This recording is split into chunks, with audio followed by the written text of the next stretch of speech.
The Convair XFV-1 Pogo was the world's first truly operational tailsitter. It was also the fastest propeller-driven airplane in history.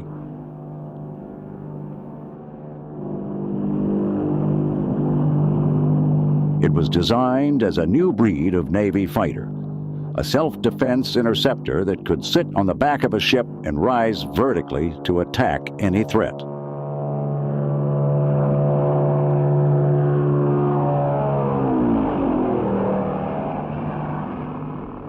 It had only one rival, the Lockheed XFV-1. Like the Pogo, the XFV-1 was built to meet the Navy's requirement for a tail-sitter combat fighter. It successfully flew in both the horizontal and vertical positions, but unlike the Pogo, it never attempted a vertical takeoff or landing. Both test programs were conducted throughout the early 1950s. By 1956, they'd been canceled. And yet the Pogo proved it could be done. It was the first tail-sitter to take off vertically, transition to conventional flight, and return to a vertical landing. This is the story of the brief but colorful career of the XFY-1 Pogo. To some, it is a success story. To others, just another misguided experiment. It's said that the Navy could never have used such an item. But if so, why did the program get as far as it did? And why is the concept being revisited?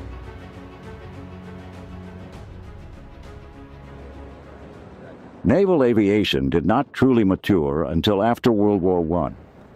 Under the leadership of Rear Admiral William Moffett, the Bureau of Aeronautics was established to guide the development of naval air power.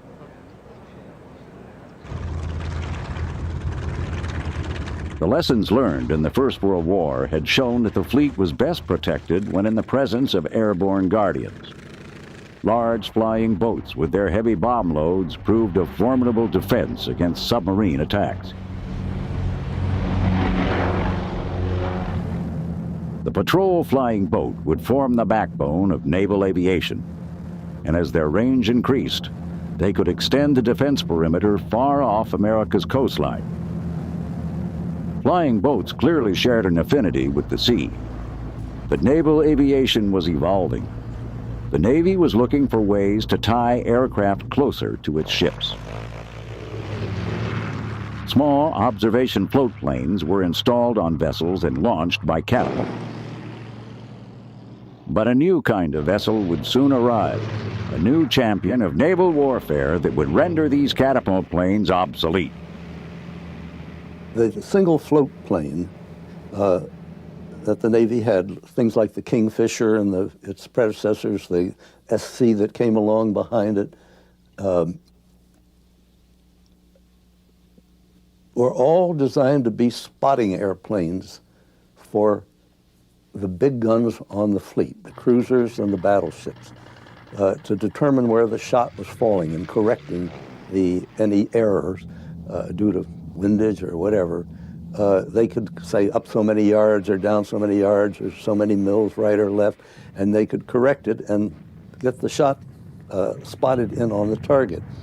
Well, with the demise of the gun as a primary naval weapon, as Navy to Navy, and the aircraft carrier being the primary combat vessel, there was no further need for the observation airplanes. Further, they could use the helicopter to do exactly the same job that the seaplane did, and with none of the difficulties that operating a seaplane provided.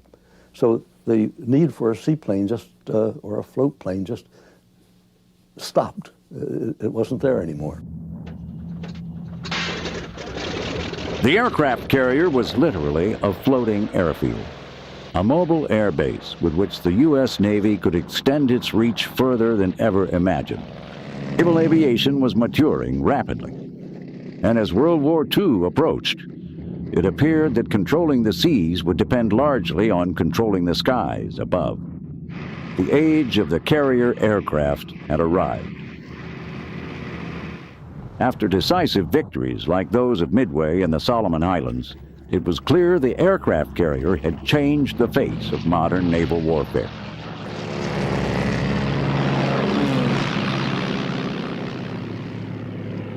With this new spearhead of naval power, the U.S. and its allies began chipping away at Japan's Pacific Empire. Launching air raids, they wreaked havoc on island bases.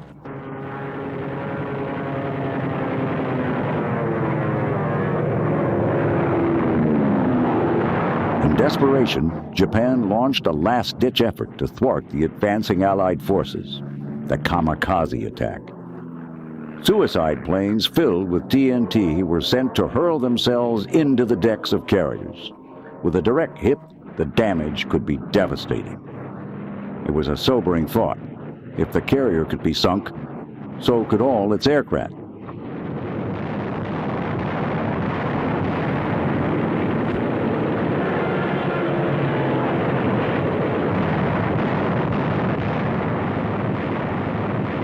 Despite the Holocaust, most kamikaze aircraft missed their targets. A few, however, did not. Navy planners began to question the wisdom of concentrating their air power on a single ship. Some called for dispersion. Others mentioned the term VTOL, or vertical takeoff and land. The U.S. Navy had some awful lessons at the back end of World War II, tying their air power up in a relatively small number of flat-top ships called carriers, and they lost a few to the kamikaze aircraft. They wanted a self-defense fighter, basically, which could be based in almost any ship in a task force or fleet. And that was the move into VTOL. And the Navy, I think, the U.S. Navy, were the first ones to pursue this objective.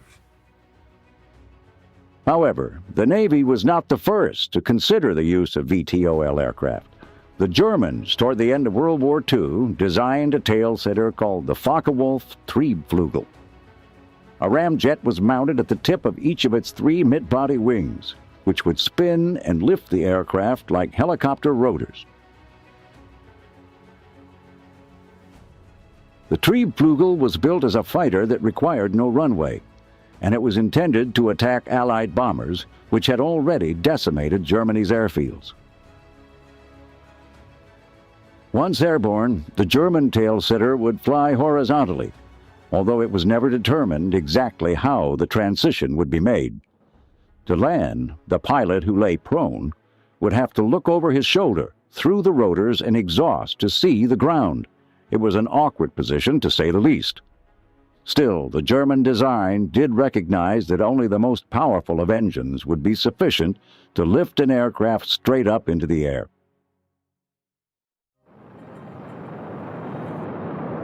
The Triebflügel fighter would never be built.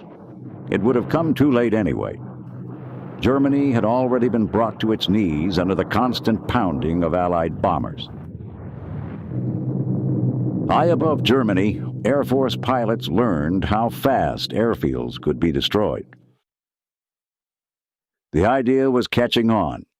Perhaps the future of modern warfare lay in aircraft that can operate free of fixed airstrips.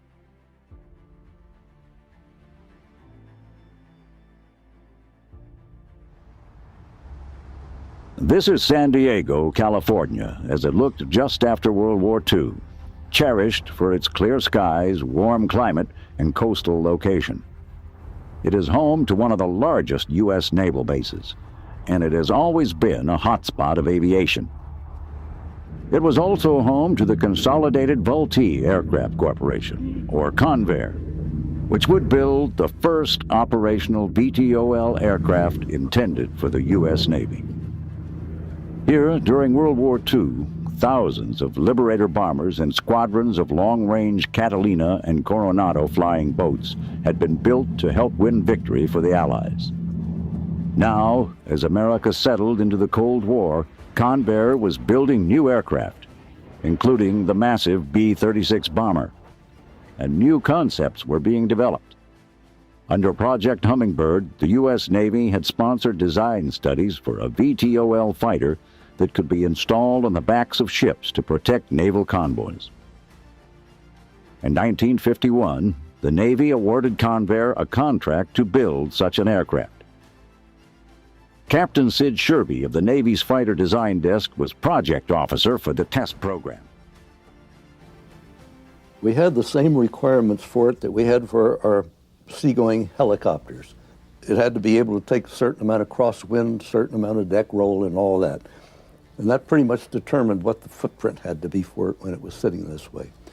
And the idea for this was that it would take off vertically and gradually rotate forward and then go into normal flight and fly as a normal airplane.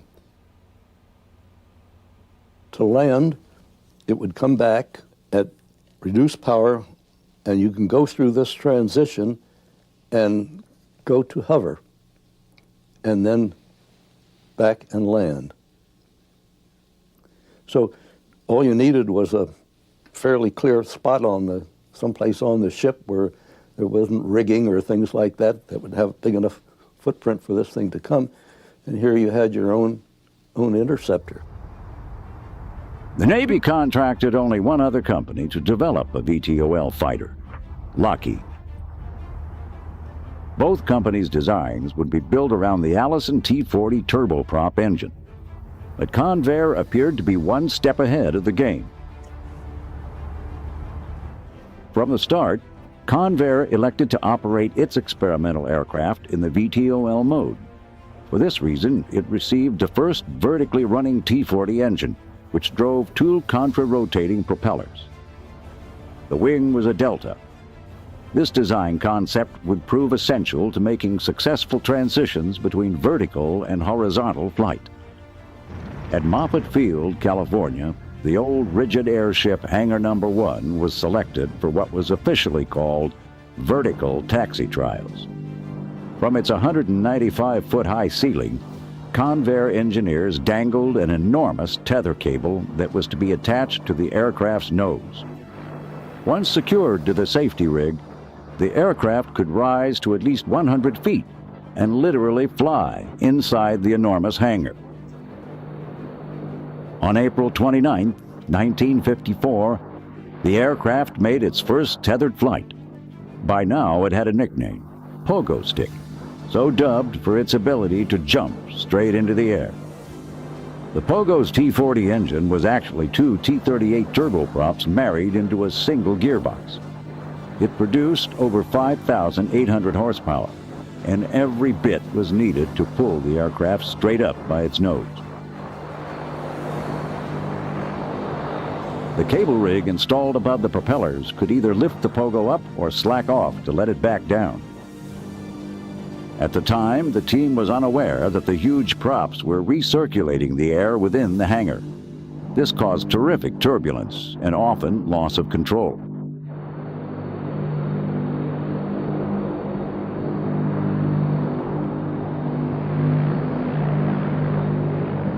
Additional cables had been attached to the cruciform tips that went to powered drums. In the event of trouble, the pilot's cry was simple, "Catch me! Catch me!" And an engineer would then snap the cables taut to straighten the aircraft. The test pilot was J.F. Skeets Coleman. Coleman had been meticulous in his training for these tests. He had practiced in all types of helicopters to prepare for vertical flight. But nothing could prepare him for landing. In the vertical position, the Pogo's seat lay on its back. While working the controls in front of him, Coleman had to look over his shoulder at the ground behind him. Similar to the German Triebflügel, landing the Pogo was a difficult maneuver. Hundreds of tethered flights would be conducted until the team was ready to take the Pogo outside for its first free vertical hover.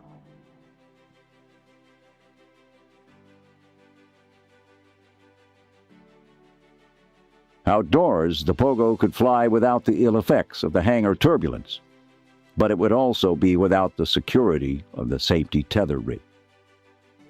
However, this did not bother Coleman. He was more concerned with the unnatural act of peering over his shoulder to land the aircraft. a problem that critics would later deem unacceptable.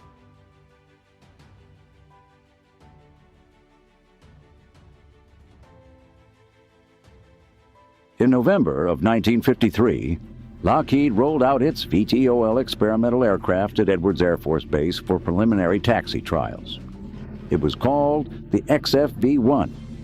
It was fitted with a special undercarriage beneath the fuselage for conventional takeoffs and landings. Although it used the same T-40 turboprop design, its engine had not been vertically tested, hence the need for conventional landing gear.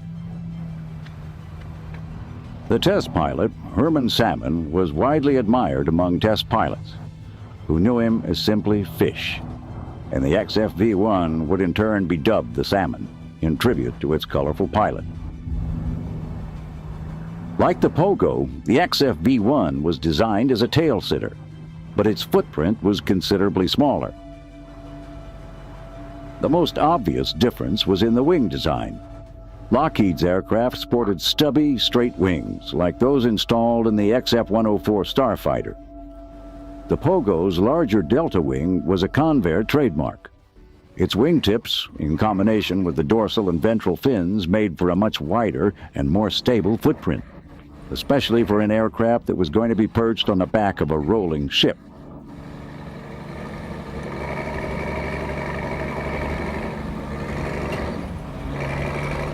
The pilot's position was the same as that of the Pogo. To Herman Salmon, it seemed like a crazy way for a pilot to fly. Salmon and the Lockheed engineering team were unsure of the T-40 turboprop design. It was powerful, the most powerful propeller engine of its day, but they were convinced it was incapable of sustained operation in the vertical mode. They preferred to test the engine's performance and all the systems within the safety of conventional operation. As one engineer concluded, it was foolish to risk the pilot's life with an unreliable engine and an untested concept.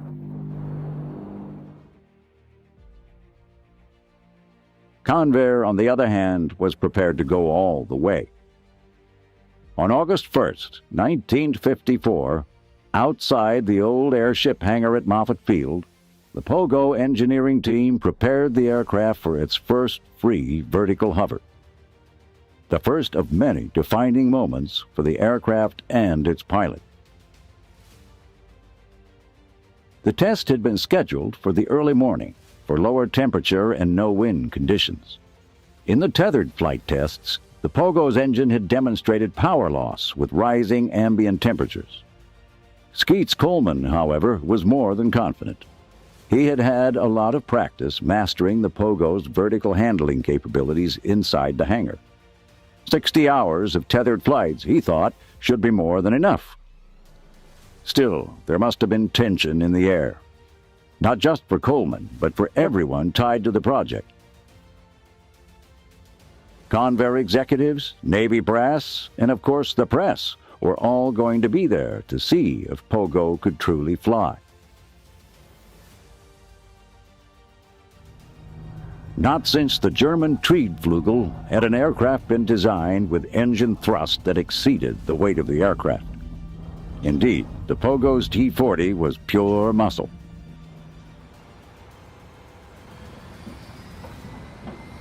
The powerful turboprop needed no warm-up. Each of the two contra-rotating propellers were 16 feet in diameter. The two units had been selected to counteract the torque that would normally be produced by a single prop engine. Such torque force would have made control in the vertical mode impossible. Every bit of power was soaked up by the huge propellers.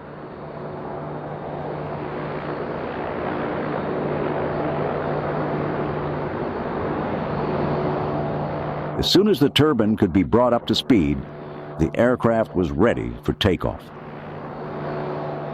The absence of warm-up was obviously a tremendous advantage, especially since the Pogo was expected to respond quickly to an attack on its ship. With a push to the throttles, the growling T-40 flexed its muscle and pulled the Pogo up by its nose. It had made this jump hundreds of times before in the hangar, But for this demonstration, Coleman had to prove how well the Pogo could maneuver in a free hover.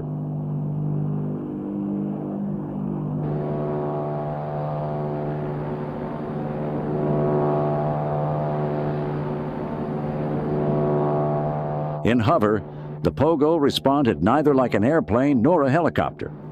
For control, the prop's slipstream was deflected off the wing's elevons and the fin's rudders. Moving left or right was affected by the rudder pedals. Fore and aft by the stick. Easy enough so far, but if Coleman wanted to move off, say, 45 degrees, he would have to combine rudder and stick forces simultaneously and truly think about every move. It was very easy to become completely confused. Nevertheless, Coleman flew the aircraft like a pro, no doubt because of his extensive training in the hangar. Landing was still the most challenging act of operation. Craning his neck, he peered at the ground below him and eased the throttle back for a gentle touchdown.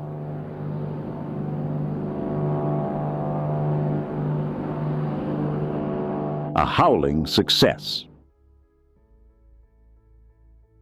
It seemed fitting that this new breed of Navy aircraft should succeed at Moffett Field, so named in honor of the admiral who had championed the development of naval aviation some 30 years earlier.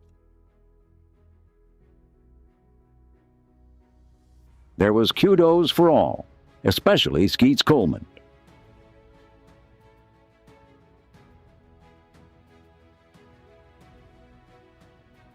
The pilot on this historic first flight of a vertical takeoff airplane was J.F. Skeets Coleman, Convair engineering test pilot and Marine Reserve officer. How did it go, Skeets?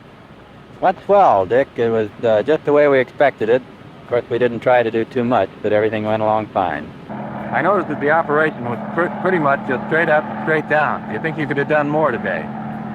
Well, we could have done a lot more. The airplane was responding beautifully and just like we expected, but today we wanted to do just that, up and down. Is it as maneuverable as a helicopter close to the ground? Well, of course, we haven't investigated too far yet, but I think it's going to be much more maneuverable. What do you think the future of the aircraft is? Unlimited. Indeed, to some, it would lead the next generation of Navy fighters. Convair considered the Pogo's first free vertical flight a triumph. But the next step would be the true test of a tail-sitter, a full transition into horizontal flight.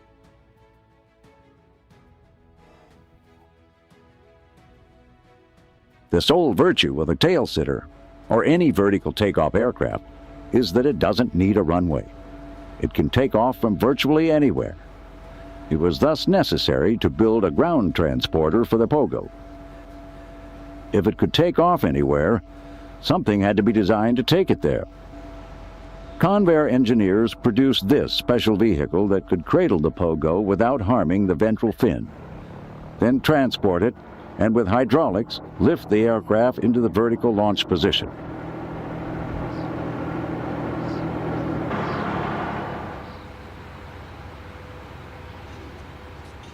One of the most important innovations devised for flight operation was the adjustable pilot seat. It was designed to rotate about 20 degrees forward during the transition from horizontal to vertical flight. Without this rotation, the pilot would literally fall out of the airplane, regardless of how strong he was or how tight the shoulder straps might be. This only added to the complication of flight control.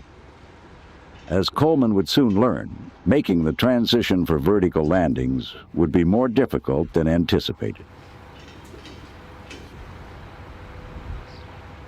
The Pogo's delta wing was perfectly suited for pulling into the vertical landing position. It was an advanced design that was already being successfully used on other high-performance aircraft being developed by Convair. The XF-92A experimental test plane was Convair's first attempt to incorporate the delta wing. In this case, the goal was to achieve sustained supersonic flight. Studies had shown that a 60-degree delta was far superior to a swept-wing design from the standpoint of drag, stability, and control. In September 1948, the XF-92A took off from Edwards Air Force Base and broke through the sound barrier.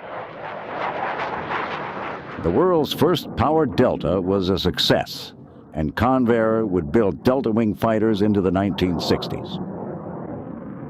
But in the Pogo's case, the Delta Wing was selected not for supersonic flight, but for its high resistance to stalling. The transition to vertical hover required a relatively slow airspeed. With a Delta, a stall would be next to impossible. Located 16 miles from San Diego, Brown Field had been selected as the site for the second stage of the Pogo's flight test program. Coleman performed over 70 vertical hover tests in preparation for the first transition to horizontal flight. On November 2nd, 1954, the Convair team was ready. It had been 7 years since the Navy had first contemplated the development of vertical takeoff aircraft. In that time, however, a voice had grown within the Navy that was now suggesting the tail-sitter concept should never have gone past the research stage.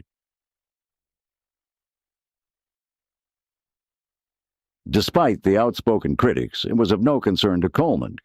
On this day, his job was to make the Pogo fly, not worry about its future.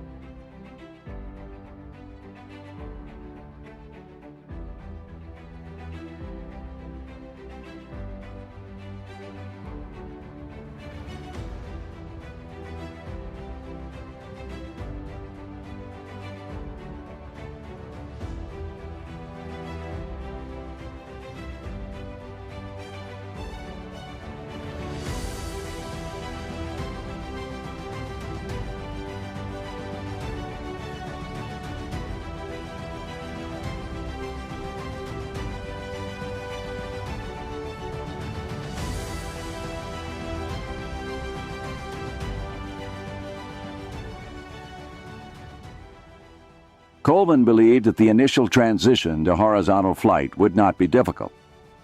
The return to vertical flight, the hovering descent from altitude, and the final descent to an exact spot landing would be infinitely more difficult and dangerous.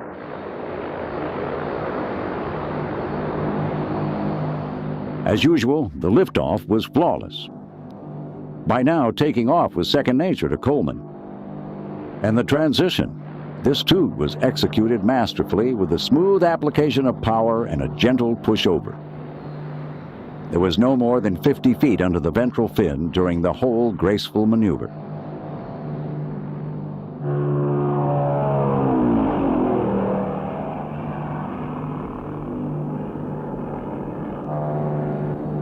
The muscle-packed engine that had been designed to pull the Pogo straight up would now show what it could do in level flight. It had a thrust-to-takeoff weight ratio of better than 1, so bingo, you know, get going, and it had tremendous performance, and it flew well in the air.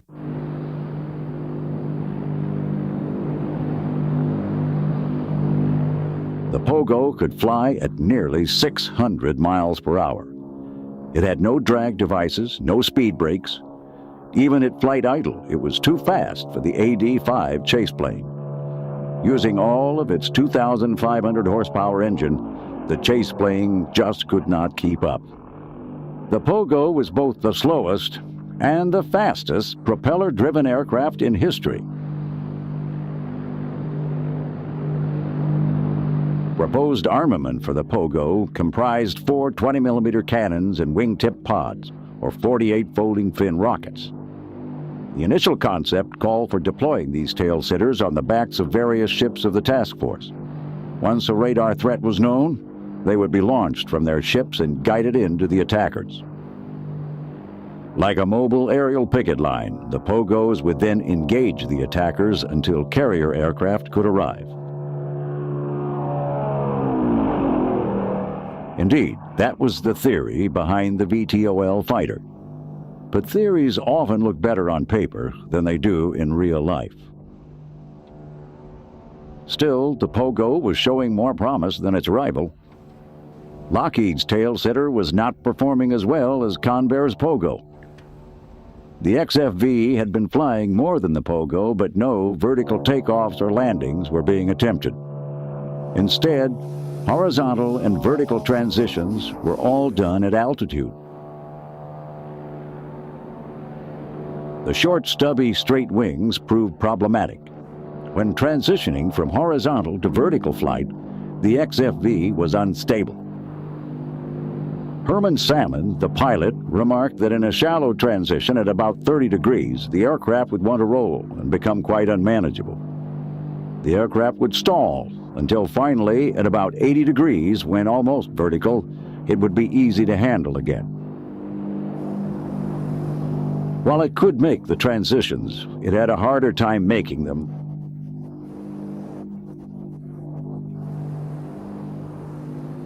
The Convair and the Lockheed turboprop-powered VTOL aircraft look different, but in fact they followed exactly the same principles. They had a very powerful turboprop in the nose, with a slender fuselage, wings, in one case a cruciform wing, and they used the controls that were there for normal wing-borne flight in VTOL flight. They flapped the rudders and they flapped the elevators and they flapped the ailerons, all of which were in that very well understood propeller slipstream. In the end, the Lockheed team decided to put an end to the project. The head flight test engineer himself wrote a letter to the Navy. In it, he simply requested that they terminate the program.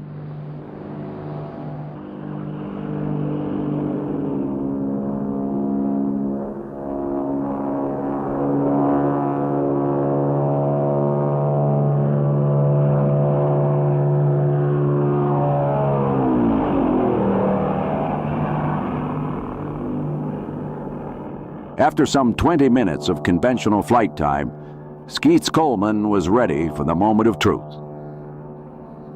Flying as low as possible to the ground in idle power, he pulled into a sharp climb. Thanks to the delta wing, there was no stall.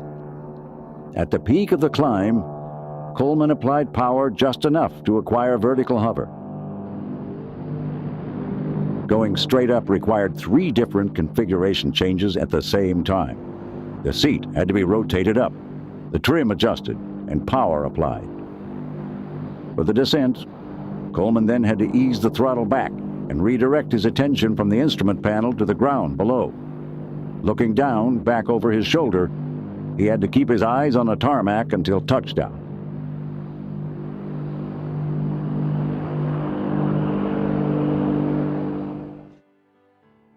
The entire process was unimaginable to most pilots, and yet Coleman had made it look as smooth and natural as if he'd made a conventional landing. When he repeated the same spectacular demonstration for the Navy and national press 2 days later, the crowd was thoroughly impressed. The world's first vertical takeoff and land aircraft was an exciting accomplishment. The question now was, would the Navy actually use it?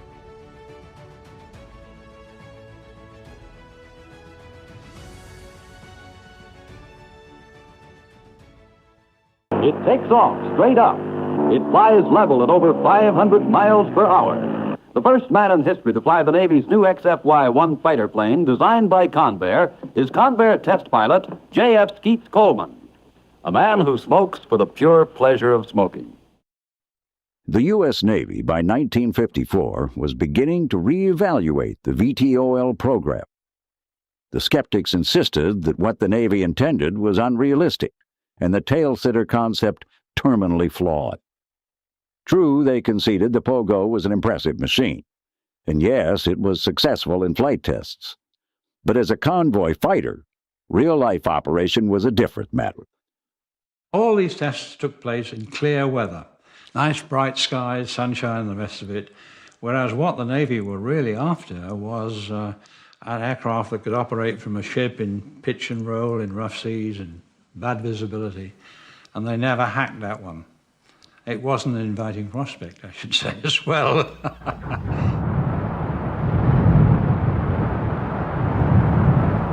The The arguments for a VTOL combat aircraft varied. The most popular justification for its development was the convoy fighter, where one would be installed on a merchant vessel, poised upward, ready to defend its ship. But others argued that an attack could still slip through undetected. Submarines could still pose a serious threat to merchant shipping. For that matter, the Naval Task Force as a group was considered a vulnerable target. What with the advent of nuclear weapons and supersonic aircraft, the call was for dispersion and mobility. Air power was part of the answer, but airfields can be destroyed again and again. Convair offered a solution, a flying task force that was completely divorced from the airstrip. A water runway is virtually impossible to knock out of action. Convair had built the R3Y Tradewind as a cargo carrier for the U.S. Navy, but the company proposed a more enhanced role for the huge flying boat, logistic transport. It would form the backbone of an integrated weapons system designed to hold and support advanced base operations.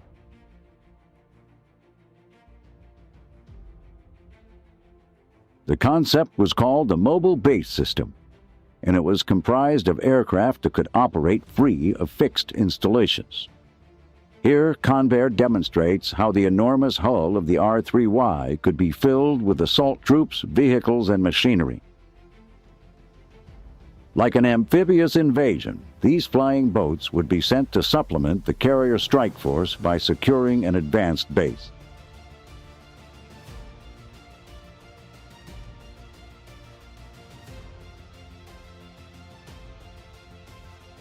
Like the Pogo, the R3Y used the powerful T-40 turboprop. After reaching its destination, the R3Y could then taxi up to any beachhead and deliver its cargo. The idea was to establish a waterborne support and holding force. But this force would need its own strike capability. Convair had just the aircraft in mind. The XF-2Y Sea Dart. This was an advanced experimental plane that Convair introduced in 1952. Built as a supersonic fighter for the U.S. Navy, it sported the trademark delta wing design. But it was unlike any other fighter built by Convair.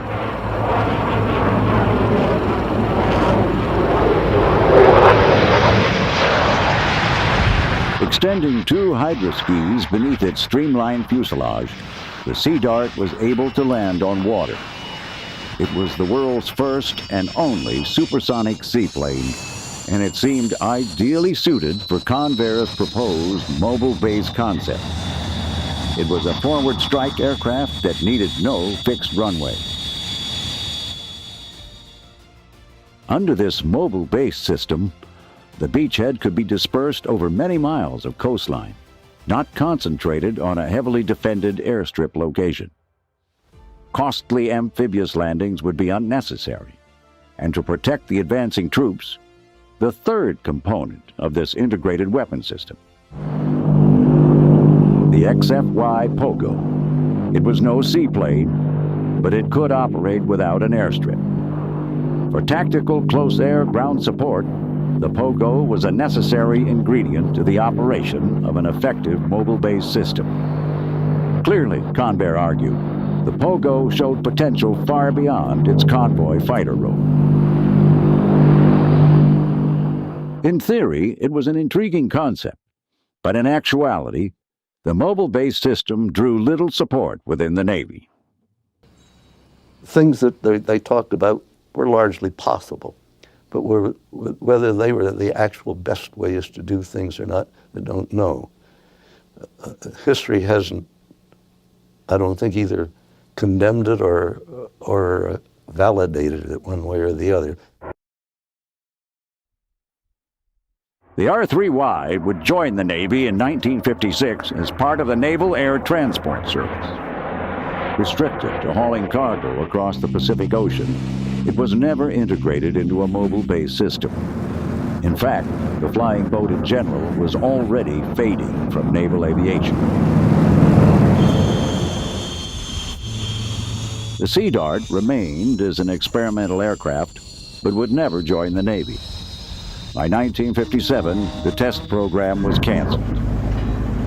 It was undoubtedly a remarkable achievement, but the Navy, in the end, found no use for it. Needing special equipment and tenders, it required more care than it was worth. Needless to say, the mobile base concept never went beyond the proposal stage. Support for continued development of traditional naval aircraft was too strong to continue a costly test program like the Sea Dart. And the Pogo, its future was uncertain at best. It became increasingly more difficult to justify its role in naval operations. But even had a requirement existed, the Pogo still had some unacceptable control problems, despite Coleman's skillful demonstrations. When in the hands of anyone else, the results were nearly disastrous. The backup pilot, John Knebel, attempted vertical flight without prior training on the tether rig. Okay, John, give her a little power. Here, Skeets Coleman tries to guide him through the hover. Oh boy, all right, let's come off the power. Let's come off the power. Take it easy. Down. Bring her down, John. Back at power. Back at power, John. Back at power. Keep her. That's it. You're right straight. Now bring her back at power a little bit. Bring her back at power. A little right aileron. A little right aileron. Bring her back at power, John. Bring her down. Bring her down. Right aileron. Okay, a little left aileron. Right aileron, John. That's it. You got her under good control. But keep her going. Keep her going up. Power, power, John. That's enough. That's enough. Put your nose up. Nose up. Okay, a little right under. Keep her straight now. Easy on the controls, John. Easy on the controls. Bring her down. Bring her down, boy. Bring her down. Come on. A little off in power. Bring her down. Not too much. Atta boy. Okay. Good. Okay, John. You can hold her a minute. Shut down. The most unnatural position to fly, and when they'd come to the vertical after doing a decelerating transition, they had effectively to feel for the ground, and no view downwards and behind them at all. That was one of the problems. I mean, the pilot couldn't see behind him and didn't know how far off the ground he was. Very difficult. It wasn't a natural piloting position by any means, and it's not a position that I think pilots would ever get used to. I mean, again, all this flying was done in clear blue skies and the rest of it, of course, and so they never really tested it under adverse meteorological conditions or with a big gusting wind. In 1956, Convair set up a tether rig at Brown Field to resume pilot training. Skeets Coleman had made his longest and final flight on June 16, 1955. He had already received the prestigious Harmon Trophy for being the first man to successfully take off vertically, transition to horizontal flight, and return for vertical landing. Under his control, the Pogo was indeed a graceful machine. The inevitable happened on August 1st, 1956. The experimental test program of the XFY-1 Pogo stick was officially terminated. By then, despite its accomplishments, the Pogo had lost its support within the Navy. It worked and worked fine. There wasn't any problem with it. The engines were good, but no requirement. The threat vanished. It didn't exist anymore.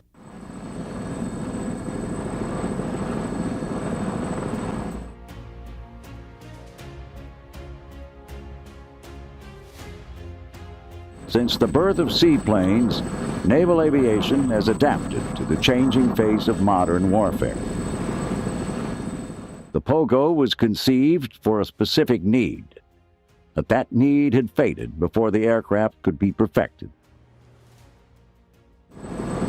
Imagine landing the Pogo on this deck, trying to work its confusing hovering controls while straining your neck, looking backward to see the landing area. It was an unrealistic notion. Even the seagoing helicopter today operates at great risk, and its duty is quite limited. the U.S. Navy would never entertain the tail-sitter concept again. Over the years, scientists and designers across various nations have devoted efforts towards crafting aircraft with the most minimal takeoff and landing requirements. This approach aimed to reduce the demand for expansive landing sites, thereby enhancing operational versatility.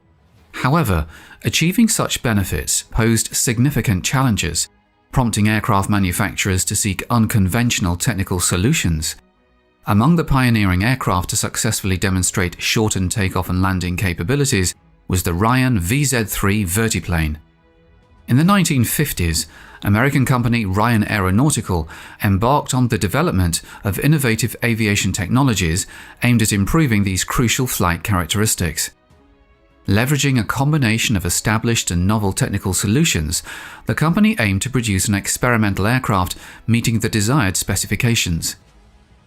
The underlying technologies of this pilot project held promise for potential application in the creation of practical aircraft in the future.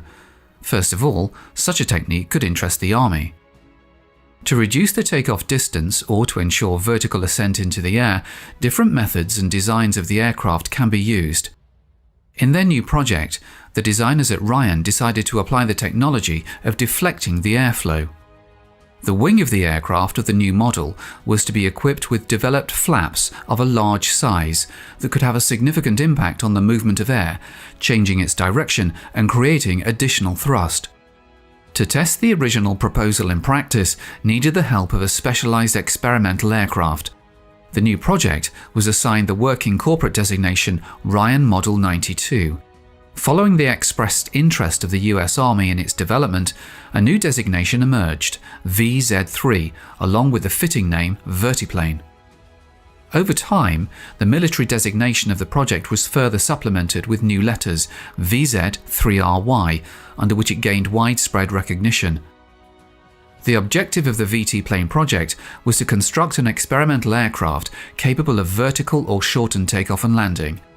It aimed to practically test original concepts that could significantly simplify the design. The experimental aircraft wasn't intended for payload carriage or weaponization, hence eliminating the necessity for high load capacity or specialized equipment. Only elements directly pertinent to the project's primary objectives were to exhibit comparative complexity. The proposed design for the VZ-3 aircraft entailed a high wing configuration with two propellers mounted on underwing gondolas and a fixed landing gear. Its fuselage featured a large teardrop-shaped elongation. Notably, the nose and central sections of the fuselage, distinguished by an enlarged cross-section, boasted vertical sides and a horizontal bottom, seamlessly integrated with other surface areas. Additionally, the tail boom sported a tapering truncated cone shape. In the central part of the fuselage, flush with its upper surface, the wing of the original structure was attached.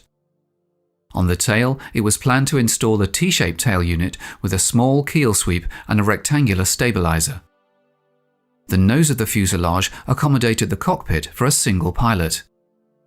In the first version of the project, the pilot was to enter through a large opening between the roof and the sides of the fuselage. Even in the initial stages of the project, it became apparent that the cabin glazing design would not offer the necessary visibility during takeoff and landing.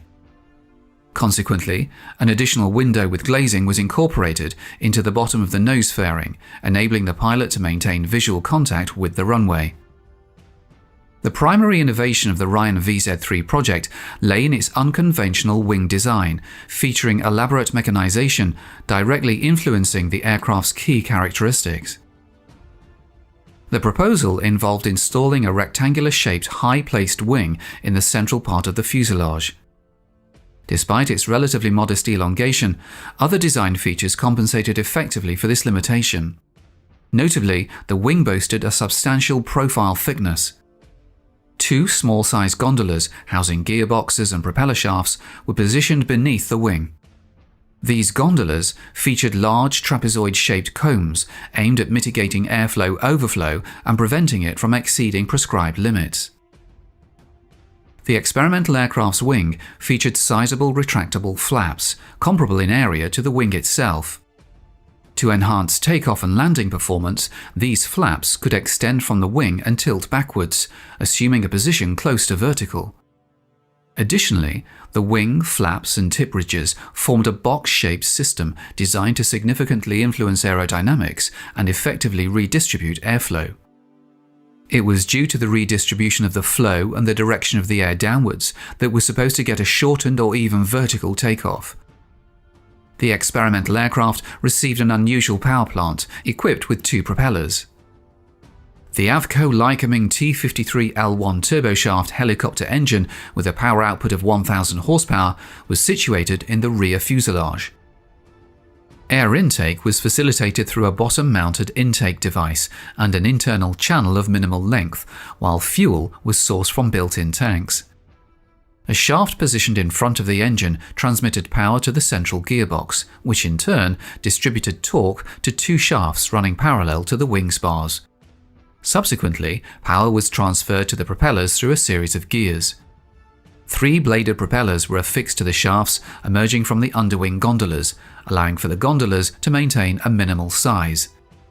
Their width remained consistent with the pylons on which they were mounted, thereby minimizing obstruction of the plane's surface area. Each propeller boasted a diameter of 2.79 meters, effectively covering nearly the entire frontal projection area of the wing, thereby positively influencing flight performance. The experimental aircraft of this new model was designed to exhibit acceptable controllability across all flight modes. To achieve this, it was equipped with both traditional control surfaces and non-standard mechanisms serving similar purposes. Pitch and yaw control during speed flight modes were intended to be managed by the elevator and rudder respectively, situated on the stabilizer and keel. At low speeds, such devices sharply lost their efficiency, which, in addition to them, there was developed a system of gas rudders connected to the engine. The plane couldn't be completed with ailerons for this reason. The roll control was proposed to be carried out by changing the operating parameters of the 2 propellers.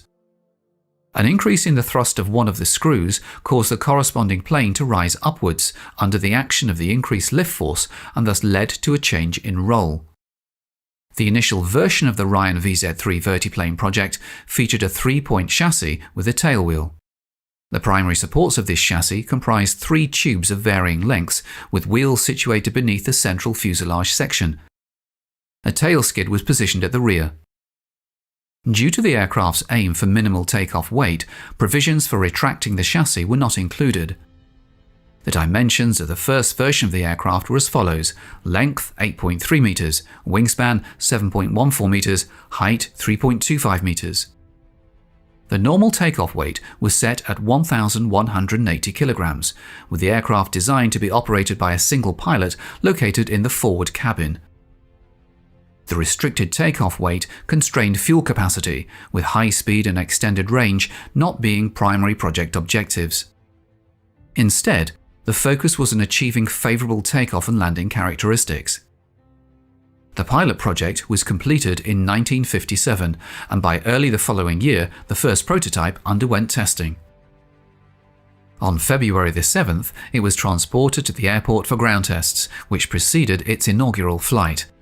Prior to this flight, extensive ground testing and wind tunnel trials were conducted over the course of nearly a year. The efforts yielded valuable insights into the aircraft's behavior across various modes of operation and identified areas for necessary improvements. According to the results of ground tests, an experienced aircraft was allowed to fly. The first flight of the experienced Vertiplane took place on January 21, 1959. The use of large flaps, together with the wing forming a box-like structure, gave certain results. In practice, it revealed the possibility of a sharp reduction in takeoff and run. At the same time, it wasn't without its problems. The initial challenges with the 1,000 horsepower engine became apparent early on, as it failed to generate the necessary thrust to take off without a sufficient headwind, resulting in extended run-up requirements. Furthermore, occasional handling issues arose under certain conditions. The primary focus of the test flights was to ascertain the actual performance characteristics during takeoff and landing modes. Evaluation of the aircraft's behavior in horizontal flight was of secondary importance. Testing revealed that the current configuration still couldn't execute vertical takeoff. Nevertheless, it showed promising potential for reducing run-up and runway requirements, albeit often reliant on favourable headwinds. Throughout the first months of 1959, Ryan Aeronautical and US Army specialists managed only about 24 relatively successful test flights. Unfortunately, during the 21st flight, the experimental VZ-3 experienced a mishap resulting in damage. Despite this setback, the decision was made to restore the aircraft and continue testing. However, shortly after the accident and the commencement of repairs, the US military lost interest in the unconventional project and withdrew its participation. This decision was influenced by various factors, leading to a halt in further collaboration on the project. However, the aircraft was still needed by science, because of which, after repair, the prototype was transferred to NASA. Further work was carried out by the Aerospace Agency specialists. The tests were resumed in February 1960, but soon stopped again. During the next descent into the air, there were problems that forced the pilot to leave the car. Fortunately, the aircraft sustained minimal damage and was deemed repairable. This presented an opportunity to implement several new solutions inspired by the breakdowns and subsequent repairs. The prototype wasn't merely restored, it was also reimagined according to an updated project plan. These enhancements were informed by ground and aerodynamic tests, as well as insights gained from the initial test flights. Foremost among the changes was a significant overhaul of the chassis. The design of the main landing gear underwent modifications, and the tail skid was replaced with a fixed nose strut. This adjustment altered the aircraft's stance on the ground and during takeoff runs, requiring it to rest level with a slight nose-down attitude. Refinements to the chassis, aimed at enhancing visibility during takeoff and landing, prompted the removal of glazing from the nose fairing. Furthermore, the cabin underwent a transformation, shedding its existing glazing and roof. Now, only a small visor remained to shield the pilot, with no additional elements of the canopy present. Additionally, a portion of the metal fuselage skin in the nose section was replaced with linen material. Measures were taken to change the aerodynamics of the aircraft. In place of the crutch under the fuselage, an additional comb appeared, which improved the stability along the course. To improve the characteristics of the wing, deviated slats appeared on the plane. Also changed were the size of the flaps. Various modifications were implemented to simplify or enhance specific elements of the aircraft and improve its aerodynamic performance. By the end of 1960, NASA experts once again brought the experienced Ryan Vertiplane to the runway. Inspections of the aircraft continued until 1961, primarily focusing on studying its takeoff and landing characteristics with different wing configurations, controllability in various modes, and other factors. Horizontal flight characteristics were also evaluated multiple times throughout the testing process. Over several stages of testing, interspersed with repairs, a wealth of diverse information was gathered. The prototype VZ-3 was subjected to testing at speeds ranging from 6 knots, 11.1 km an hour, to 80 knots, 148.1 km an hour, and demonstrated acceptable performance across this spectrum. Optimal takeoff and landing parameters were achieved within the 20 to 25 knot range, 37 to 46 km an hour. For instance, at speeds of approximately 35 km an hour, the aircraft required 9 to 10 meters of runway, slightly more than its own length, to take off. Maintaining lift at this speed allowed the aircraft to ascend to an altitude of 1.1 kilometers.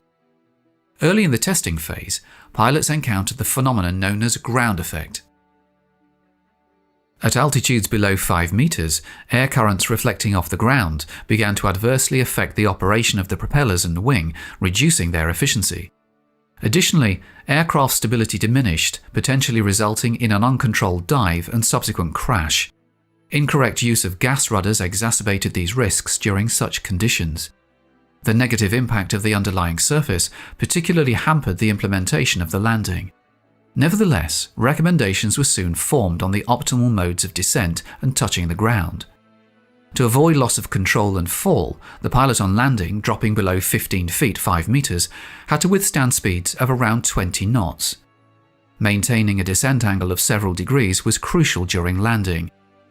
Experimental trials pushed the landing speed to 40 knots, 74 kilometers an hour, and the descent angle to 16 degrees, but such landing modes pose significant risks. From the initial wind tunnel tests, it was evident that the Ryan VZ-3 vertiplane, despite its name, would not be capable of vertical takeoff and landing, a conclusion confirmed during full flight tests. Nevertheless, the project's creators achieved a substantial reduction in runway length, aligning with the original project objectives. Testing of the prototype, revamped according to the updated project specifications, persisted until 1961.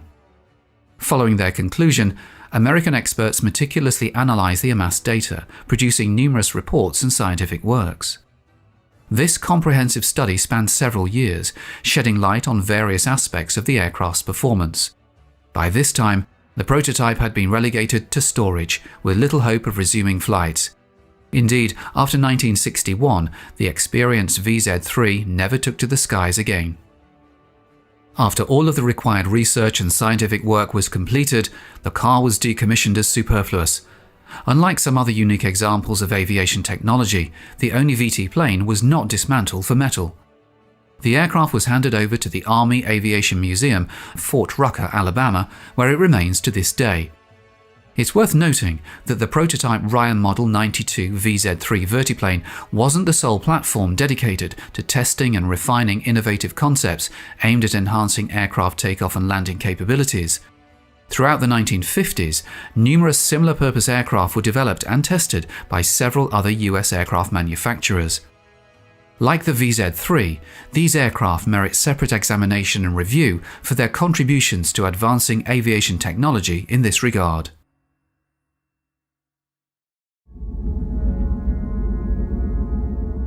Even today, a scene like this seems almost unbelievable. A man floating in space while way below the world spins past. The trail of technology that allows us to experience such an amazing feat has its roots deeply embedded in the X-Plane series. By the end of the 50s, spaceflight was becoming a reality, and the Boeing X-20 concept seemed like the direction it was all heading. Powerful multi-stage rockets would boost the X-20 into orbit. Re-entry and landing would be by unpowered glide. During World War II, German researchers proposed a bomber using this boost glide system. It would skip across the upper atmosphere at 13,000 miles per hour. The X-20's proposed use of this dynamic soaring gave it a foreboding name: the Dinosaur. In 1961, research was well underway. Thermal experiments were essential. The Dinosaur would need to withstand incredible extremes of heat and cold. Technology was at its limits as researchers simulated speeds nearing 17,000 miles per hour. Although scheduled for flight in 1965, the Dinosaur, like its namesake, was headed for extinction. A program that promised a pilotable, reusable spacecraft almost 20 years before the shuttle was canceled in 1963. The U.S. was taking the most expedient way to reach space. Expendable rockets and space capsules were a faster answer to the Soviets' early space race lead. The X-20's slower development and high cost couldn't compete with the quick and easy capsule method. As the space race drew closer to putting a man on the moon, researchers still worked at perfecting shapes that could conceivably fly to space and back. Launched from a helicopter, the Hyper 3 was a half-scaled glider, built to test ideas a generation beyond the ill-fated Dinosaur. It was piloted remotely from a ground-based simulated cockpit. The Hyper 3's specially shaped body provided all its lift. Small, straight, retractable winglets allowed lower-speed landings. This lifting body configuration was projected as the shape of the space plane of the future. In the late 60s, the Martin Marietta X-24A, along with other lifting body aircraft, helped develop many aspects of flight without wings, including safe, steep approach landing methods crucial to the success of this kind of aircraft. In June 1971, the X-24A was retired, but researchers were still eager to investigate other configurations. As the glamorous Apollo missions drained cash flow, budgets were tight, so plans were drawn up to glove the existing airframe with a dramatically different shape. Jerry Gentry flew the X-24A for the Air Force. In essence, they just changed the bottom of it from essentially an oval shape and made it into a very slender delta. And so they were able, at minimal expense, to look at two different configurations rather inexpensively. The idea was to retain the existing and already proven systems of the old aircraft and fit a brand new body around it. The Flying Potato would be transformed into a sleek Flying Dagger. The new shape was a blended body and wing, aesthetically far removed from its previous form.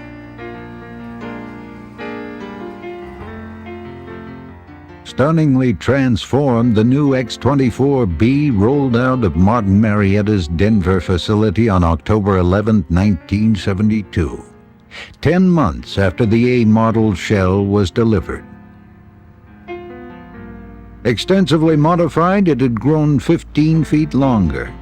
Its flat iron shape, exhaustively tested in wind tunnels, promised excellent handling qualities. It certainly looked like the shape of the future.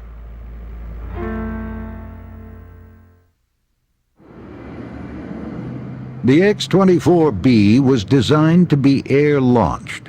Modified B-52 bombers used for the X-15 were pressed into service. As a cost-cutting measure, the X-15 mounting pylon was modified with an adapter for the X-24. NASA test pilot John Mankey had flown the X-24A. On November 15, 1973, he would become the first to fly the new configuration under power. His observations would prove invaluable in comparing the two shapes' performance and handling qualities.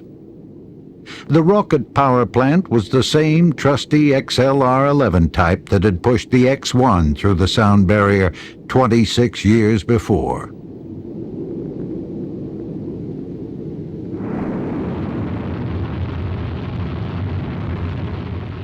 The handling qualities of the X-24B were very much to the pilot's liking.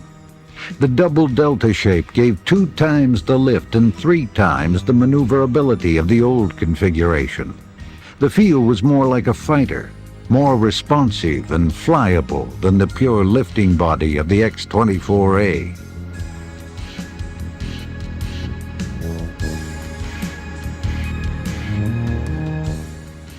The X-24B's most striking feature, its long pointed nose, was designed for a very good reason.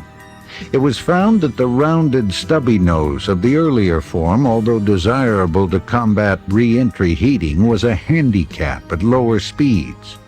With its sharp triangular form, the B model allowed much better handling and stability during its steep landing approach.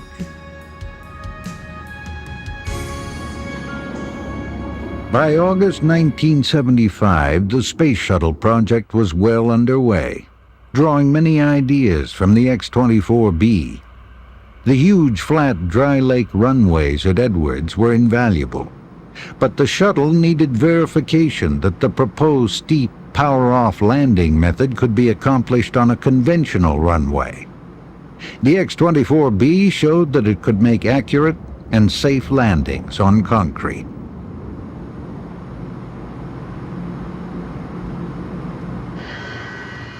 NASA pilot Bill Dana flew most of the lifting bodies and was a veteran of the pioneering X-15 project that had taken man higher and faster than any winged aircraft.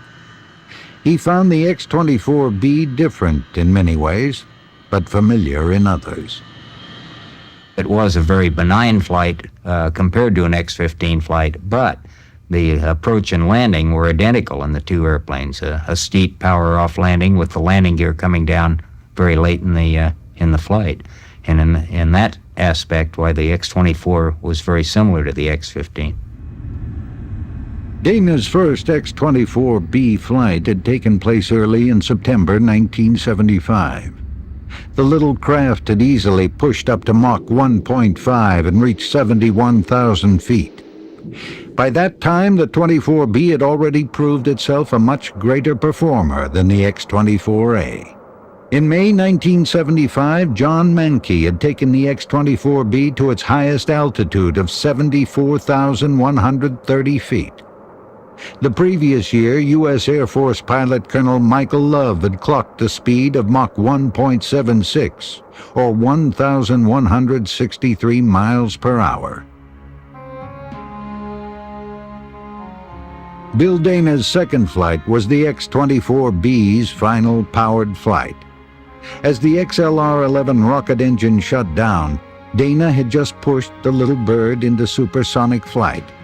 At a conservative altitude of around 57,000 feet, he prepared for the fast glide down with the familiar steep landing approach. This method of landing had proved very efficient and accurate. The pilot almost had only to point the aircraft at the spot where he wanted to touch down on. When activated, the X-24B's rugged landing gear snapped out amazingly fast. The pilot would wait for the last possible moment to drop the gear, as the drag caused loss of precious speed, lift, and control. Power-off landings left no second chances. I think the major contribution of the lifting bodies to technology to date has been the demonstration that a variety of various shapes could be landed power off, even though they had steep final approach glides. The X-24B's final powered flight in September 1975 also marked the final rocket flight of the X-plane series. Ironically, it operated with the same type of engine used on the first X-plane. The Martin Marietta X-24B is now on display at the United States Air Force Museum in Dayton, Ohio. The most advanced of the lifting bodies retired, as the space shuttle was being readied for its debut. The evolutionary trail towards the shuttle was completed by this truly unique aircraft. The original space shuttle intended to carry 4 or 5 jet engines and extend them after re-entry, light them up, and then make a power-on landing. And through our experiences with the lifting bodies and our ability to successfully land power-off a number of different shapes, we convinced NASA Houston to remove the landing engines and the jet fuel from the space shuttle. This reduced the orbital weight of the shuttle 35,000 pounds and reduced the launch weight by 1 million pounds.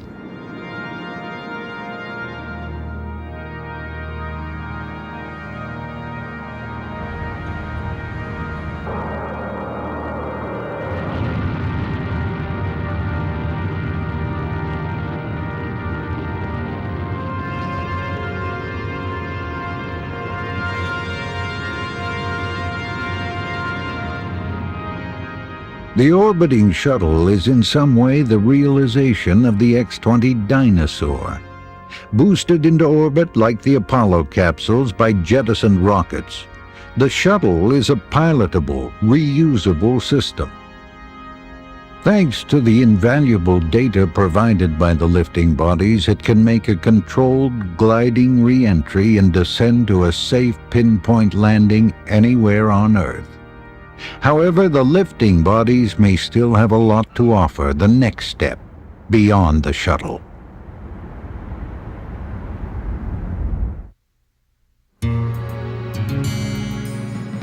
The future of the X-planes looks exhilarating. These computer images are of the shockwave pattern around the X-30, the proposed NASP or National Aerospace plane. Designers use supercomputers to provide data that wind tunnels can't give us. This part airplane, part spaceship will need to fly over 17,000 miles per hour and survive the tremendous heat loads of accelerating into orbit and re-entry.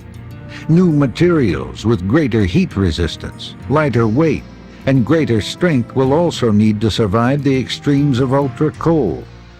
New alloys and carbon fabrication technologies will be stretched to the limits. With all this information from simulation and supercomputers, we know pretty much what to expect, so why should we build the X-30? Scott Crossfield, X-plane test pilot and aerodynamicist. If you could do things with unmanned systems, with computers, you might just calculate what you want to do and then not bother to build the system. This is a human experience, this thing of being on Earth.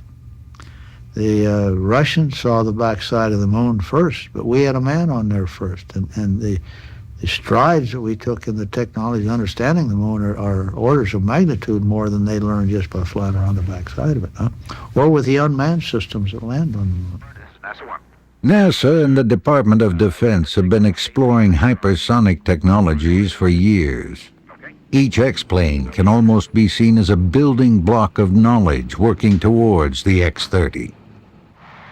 The National Aerospace plane will be a single stage-to-orbit space vehicle, able to take off under its own power and fly into orbit around the Earth. After completing its space mission, the X-30, like the shuttle, will make a long, unpowered, gliding descent, re-enter the atmosphere, and land on a conventional runway. Jay Miller, aviation historian. In fact, the NASP is point A. It is a research tool. It is an exploratory tool. It is hardware that will allow us to prove whether or not we can build a vehicle that will basically be single stage to orbit. The X-30's flight tests will be in carefully monitored increments, adding speed a little at a time. Computers will use this data to stay ahead of the game, searching for hot spots on the X-30's skin that, if not discovered, could eat up the plane during hypersonic flight. Many of the lessons learned from the X-15 and lifting body programs about aerodynamic heating, shock wave patterns, and countless other subjects form the huge database that researchers refer to. The National Aerospace Plane Project stands on the shoulders of its pioneering X-plane predecessors. After many years, they continue to yield priceless information, even of a more down-to-earth nature. There's no question that the National Aerospace Plane will use techniques developed to land the X-15 and to land the lifting bodies when they're learning how to set up their approach pattern for the X-30. Originally conceived as a Concorde-like sleek space shuttle, now as the X-30 takes shape, it seems to be a much more radical design. Maybe the lifting body has found its time. Jerry Gentry, lifting body test pilot. The lifting body program, people lost obvious interest in that when the decision was made on the space shuttle configuration. A great many people thought at one time or another that the lifting body would probably be the configuration for the space shuttle. What's interesting is to see now what the configuration is for the National Aerospace Plane, or X-30, and indeed it is a lifting body again. So the lifting body is starting to return to vogue or popularity. The affirmation of the lifting body shows how so much high-technology research is a matter of planting the seed of an idea and many years later seeing it bear fruit. Such a huge project could never be attempted by one company. The National Aerospace Plane will involve 5 major aerospace companies in a huge consortium effort controlled by NASA and the Department of Defense.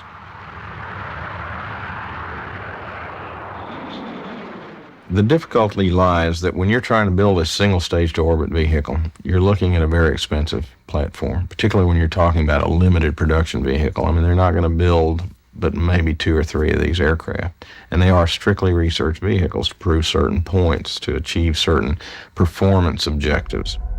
But the scramjet power plant has yet to be invented. Just to start one up would be like lighting a match in a hurricane. The scramjet is kind of the next generation, if you will, of propulsion systems. It is kind of the ultimate jet engine. Like all X-planes, the X-30 will tackle seemingly insurmountable problems and open new doors. Scott Crossfield, involved with X-planes from the X-1 to the X-15 and now the X-30, is still a great believer in the research airplane. I'm determined we're going to catch up with where we left off on the X-15 with the National Aerospace Plane. The limitations being largely economic. It's not technical. We know more about the National Aerospace Plane today than we did at the Apollo, the X-15, and the Mercury at this stage. So that's my thesis. And it's a natural extension of what's proven successful, the research airplane program. The promise of the X-30 National Aerospace Plane is viewed as the ultimate X-plane. The payoff will be just like the other projects. New ways of flying, building, and powering the next generation of flying machines. The dreams that were stirred in the heady days after World War II as the X-1 flew into supersonic flight for the first time are still alive. But there can be no ultimate X-plane, as there will always be another goal to reach, another door to open, and another X-plane to fly into the unknown. Throughout the 1950s, major aircraft manufacturers in the United States were eagerly exploring the potential of vertical takeoff and landing (VTOL) technology across various military applications. With the looming threat of intercontinental ballistic missiles and thermonuclear weapons, the military sought VTOL aircraft capable of operating from small dispersed sites without relying on traditional air bases or aircraft carriers, targets that were increasingly vulnerable to attack. A key concept driving this pursuit was the notion that an aircraft with a thrust-to-weight ratio exceeding 1 could vertically launch, transition to horizontal flight for mission execution, and then return for a vertical landing. Such capabilities promised to eliminate the need for expensive and easily targeted runways, enhancing the aircraft's survivability and operational flexibility in a rapidly evolving strategic landscape. Among the pioneers in this endeavour was the Ryan Aircraft Corporation, which endeavoured to translate this concept into a practical fighter aircraft for the Air Force with its X-13 Vertijet. However, like most other VTOL aircraft, the performance compromises made for their unique capabilities did not warrant its introduction in place of more capable conventional aircraft. The idea for the Vertijet originated just after World War II, when engineers for Ryan casually debated whether or not their FR-1 Fireball, which had a thrust-to-weight ratio of 1 at low fuel quantities, could take off vertically. The vertical takeoff idea soon advanced beyond the discussion stage. In 1947, the Navy's Bureau of Aeronautics enlisted Ryan for a contract aimed at exploring the technical complexities associated with developing a vertically launched jet fighter, a pivotal aspect of a broader initiative to assess the viability of submarine-based aircraft. Concurrently, the Navy funded a series of experimental tail-sitter aircraft comprising conventionally configured planes outfitted with large counter-rotating propellers designed to rest vertically on reinforced tail sections. Notable examples included the Convair XFV-1 and Lockheed XFV-1, intended to utilize their high-thrust propellers for vertical takeoff from various naval vessels, thereby furnishing defensive air cover without the need for aircraft carriers. Ryan's engineering analyses demonstrated the feasibility of a comparable jet-powered design, augmented by a reaction control system capable of redirecting exhaust gases to facilitate control during hovering and low-speed flight. Subsequently, a Navy contract facilitated the construction of an unmanned flying prototype, which conducted its inaugural flight on October 20, 1950. This peculiar contraption, affectionately dubbed the Beast in the Backyard, was propelled by an Allison J33 turbine and employed a ball-mounted nozzle to provide reaction control while hovering. Ryan engineers converted a B-47 fuel tank into a cockpit to allow test pilot Peter Girard to evaluate the testbed's suitability as a manned research aircraft, which sat on its tail to take off vertically. On November 24, 1953, Girard made the first manned hovering flight in a jet aircraft with this unusual machine. After Navy funding ran out, the Air Force became interested in Ryan's experiments and in July 1954 issued a contract to the company to construct 2 VTOL tail-sitter demonstrators designated as the X-13 Vertijet. This project, based on the earlier Navy design proposal, was to demonstrate the suitability of easily dispersible VTOL fighters. Under the guidance of Chief Engineer Curtis Bates, the X-13 emerged as a compact, single-engined delta-wing fighter, with its distinctive features being a set of winglets and fixed landing gear, elements that might appear ordinary to the casual observer. Spearheaded by Robert Furman and the Ryan Technical Section, the aircraft was meticulously designed to be transported on a specialized trailer, capable of tilting vertically to facilitate the launch and recovery of the X-13 during vertical takeoffs and landings. In late 1955, Ryan successfully completed the first Vertijet, serial number 541619, and on December 10th, Girard piloted its maiden flight. Initially equipped with a fixed tricycle landing gear, the X-13 underwent testing as a conventional aircraft. Furman and his team prioritized exploring the conventional handling characteristics before risking vertical flight testing. Following the resolution of oscillation issues through the installation of dampers, engineers affixed a temporary steel tube truss with custering wheels to the rear of the X-13. This modification allowed the aircraft to assume a tail-sitting position during vertical flight testing, eliminating the need for the complex launch and recovery procedures associated with the launch trailer.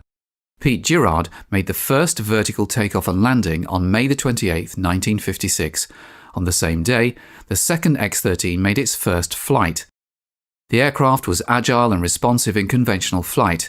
As the aircraft transitioned to a nose-high attitude to achieve a hover using the thrust from its own engine, a vectorable exhaust nozzle linked to the controls provided a straightforward and efficient means of control. To facilitate the delicate landing process, small bleed air thrusters positioned on the wingtips enabled minor adjustments to the pitch and yaw of the aircraft when necessary. Integrating both conventional and VTOL control systems, a stability augmentation system ensured smooth transitions without requiring abrupt changes to pilot control inputs. During vertical takeoff, the launch procedure involved raising the bed of the launch trailer vertically. This allowed the X-13 to hang from a cable suspended by 2 arms on the top of the trailer, featuring a partially retractable hook.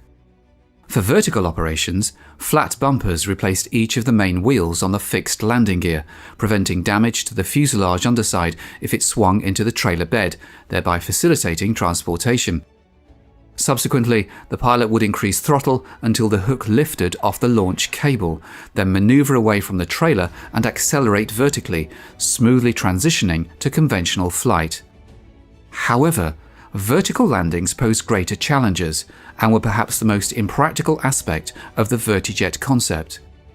Its primary drawback, akin to earlier tail-sitters, lay in the obstruction of the pilot's vision by the airframe, making it exceedingly difficult to accurately gauge the distance to the ground without external assistance. Although the pilot's seat pivoted 45 degrees towards vertical during landing, the pilot still had to approach the recovery trailer blind, with the underside of the fuselage facing the surface of the trailer. Constant radio communication with a ground observer was essential to talk the X-13 into position during the cumbersome process. A 6-meter, 20-foot long folding pole with marked gradations attached to the top of the recovery trailer gave the pilot a clear indication of the distance remaining before he contacted the trailer. Once in position, the pilot gradually reduced the throttle until the nose hook caught the recovery cable. On May 28, 1956, the X-13 executed its inaugural vertical hovering flight, initiating a series of summer tests where Girard and fellow test pilot Lou Everett practiced cable catching techniques using a 1-inch thick rope strung between two towers. To safeguard against potential damage during docking maneuvers with the trailer, Ryan engineers equipped the X-13 with a replaceable wooden nose. On November 28th, Girard accomplished the first ever transition from horizontal to vertical flight and vice versa in the X-13. Then, on April 11th, 1957, he launched from the trailer, seamlessly transitioning to conventional flight, and executed a vertical landing, successfully fulfilling the X-13's mission profile. Illustrating the concept of dispersed operating sites, the second X-13 captivated over 3,000 military officers and journalists with an impressive display at the Pentagon on July 30th, 1957.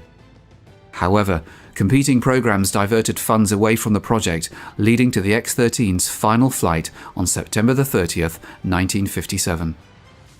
Despite later programs like the XV-6 Kestrel and the AV-8 Harrier achieving operational success, the X-13 provided an effective solution to the challenges of developing a VTOL fighter within the technological constraints of its era.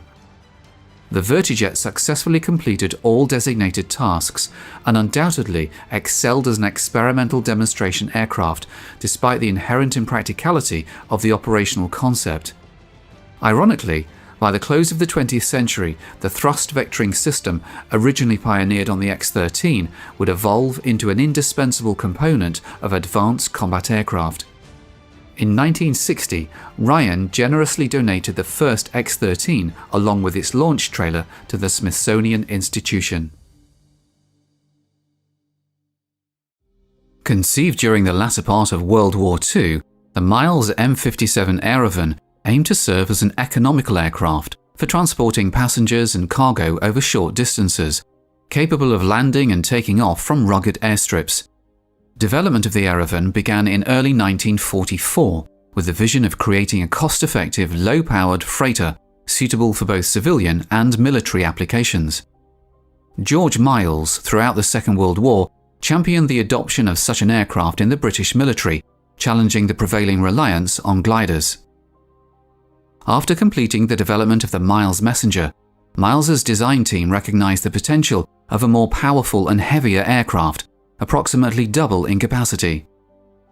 This envisioned aircraft could serve as a robust military transport, particularly for operations like the Burma campaign against Imperial Japan and specialized roles such as air ambulance missions. Anticipating post-war demand from civilian operators, Miles foresaw the Aeravan's popularity in the civilian market. However, the War Ministry held a different perspective, delaying the project until the conclusion of hostilities and the Victory in Europe Day celebrations on May 8, 1945. The prototype aircraft was built at the Miles factory in Berkshire, debuting on January 26, 1945. The plane featured a high wing design, a high tail, and large rear clamshell doors. Miles decided that a pair of Blackburn Cirrus major piston engines would power the British-built plane. After its maiden flight, test pilot Tommy Rose gave it rave reviews for its performance. The aircraft was also capable of lifting heavy payloads, something Miles thought the Air Ministry would like. Constructed from plastic-bonded plywood with elements of spruce and metal, the Miles Aeravan was a twin-engined high-wing monoplane. Its design featured a fixed tricycle undercarriage and 3 vertical tail and rudder units, resembling the Miles Messenger in its overall configuration. The wing boasted electrically actuated flaps, a recent innovation allowing adjustment to any angle. Ground steering options included both differential braking and differential operation of the throttles. The Aeravan's forward fuselage had a relatively deep-sided structure, requiring a substantial fin area. The cockpit, situated beneath a large clear perspex canopy, accommodated 2 pilots, while circular windows on either side of the pod-shaped fuselage provided views for passengers. Access to the cabin and cockpit was granted through a starboard side door, with additional amenities like soundproofing often included for enhanced comfort. Known for its lifting prowess, the Aeravan could carry payloads of up to 1 ton, with enough space to accommodate a typical family car, loaded through rear-set clamshell doors. The standard Aeravan was powered by a pair of Blackburn Cirrus major piston engines. Alternative power plants included the de Havilland Gypsy Major and the Lycoming 0435, often necessitating the use of enlarged fins and rudders to cope with the increased power under all circumstances. By swapping the engines, the maximum speed could be increased by up to 20 miles per hour and the rate of climb by up to 50%. Work on the Aeravan was resumed shortly after Victory in Europe Day. While there was immediate demand for the type amongst civilian customers, Miles were not able to keep up with the rate of orders incoming, an outcome which aviation author Don Brown attributed to the Air Ministry's decision to place the project on hold. Diverging from the prototype, the production model of the Aeravan underwent notable changes, including an 18-inch elongation of the fuselage and the adoption of porthole windows in place of rectangular ones. In 1946, full-scale production of the Aeravan commenced, with the majority sold to civilian operators globally. While predominantly a civilian aircraft, some military interest emerged, with Israel and New Zealand among the notable customers. Despite having a license for Aeravan production in France, no such aircraft were ever manufactured in the country. In New Zealand, a single Royal New Zealand Air Force aircraft was adapted for aerial fertilizer spreading, and another for aeromagnetic survey work, though the latter proved unsuccessful. In 1957, a Mark IV model underwent research, with the Hurrell Du Bois high aspect ratio wing becoming known as the Miles HDM 105. Production abruptly halted in late 1947 due to Miles's bankruptcy and subsequent dissolution.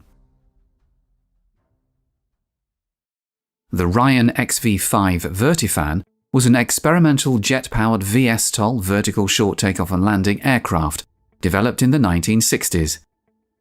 The United States Army commissioned the Ryan VZ-11RY in 1961, later redesignated as the XV-5A in 1962.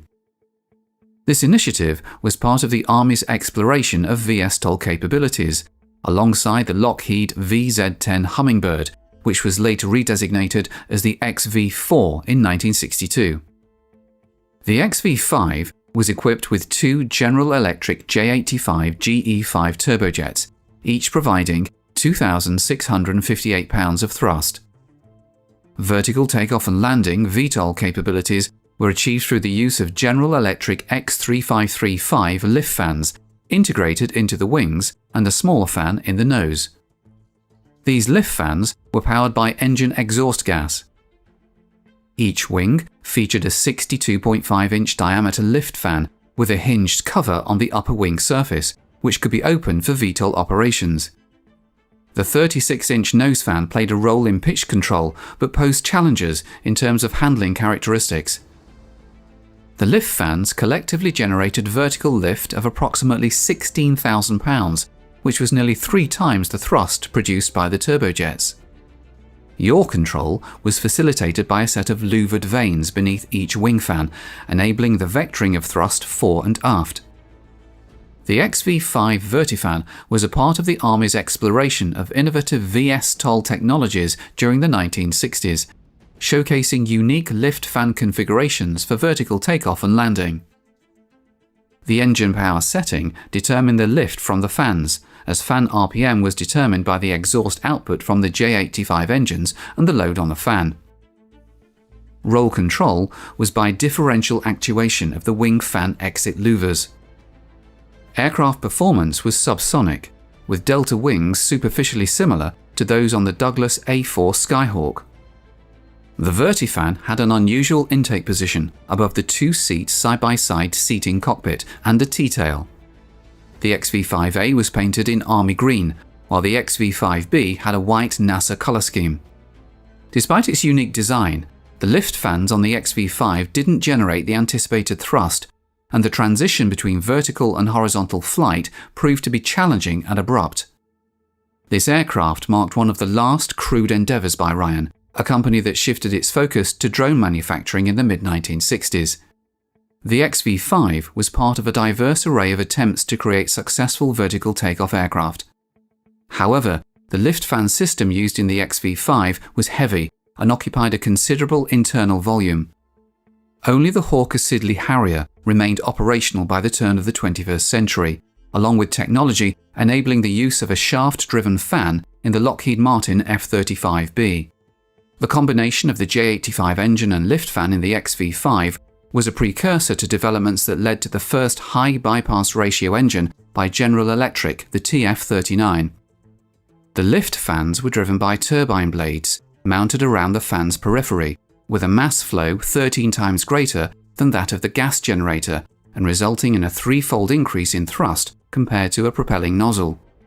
Following the demonstration that large volumes of air could be moved through a lift fan, an 80-inch tip drive fan, turned through 90 degrees and powered by a more potent J79 engine, was constructed to showcase an efficient cruise fan.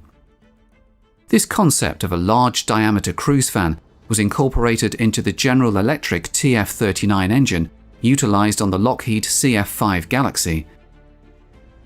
The XV-5, while not achieving widespread success, played a role in advancing lift fan technology and contributing to subsequent developments in aircraft propulsion.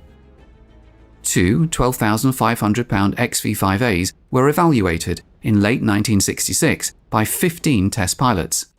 One was destroyed in a crash during a public flight demonstration on the 27th of April 1965, killing Ryan test pilot Lou Everett. As a result of this accident, the conversion switch was changed to a lift-lock toggle and relocated on the main instrument panel ahead of the collective lever control. The XV-5 presented challenges during landing due to various factors. Yaw control relied on altering the angle of the lift fans in opposing directions, but this method proved insufficient for precise low-speed handling. The duct doors further complicated control, causing significant pitch changes even at low speeds. Additionally, the aircraft experienced poor acceleration during standard runway takeoffs. Promotional materials and tests explored the potential of a rescue version equipped with a winch to hoist individuals into a compartment behind the pilots. However, a tragic incident occurred on October 5, 1966, during trials for the rescue aircraft. The second XV-5 sustained extensive damage when a suspended horse collar survivor sling was drawn into a wing fan. Despite the fan still functioning well enough for controlled flight, Major David H. Tittle, the pilot, suffered fatal injuries due to the ejection seat propelling him out of the aircraft after it hit the concrete airport surface. Following the accident, the second aircraft was reconstructed as the modified XV-5B and testing continued until 1971. An XV-5B is currently on display at the United States Army Aviation Museum in Fort Novosel, Alabama.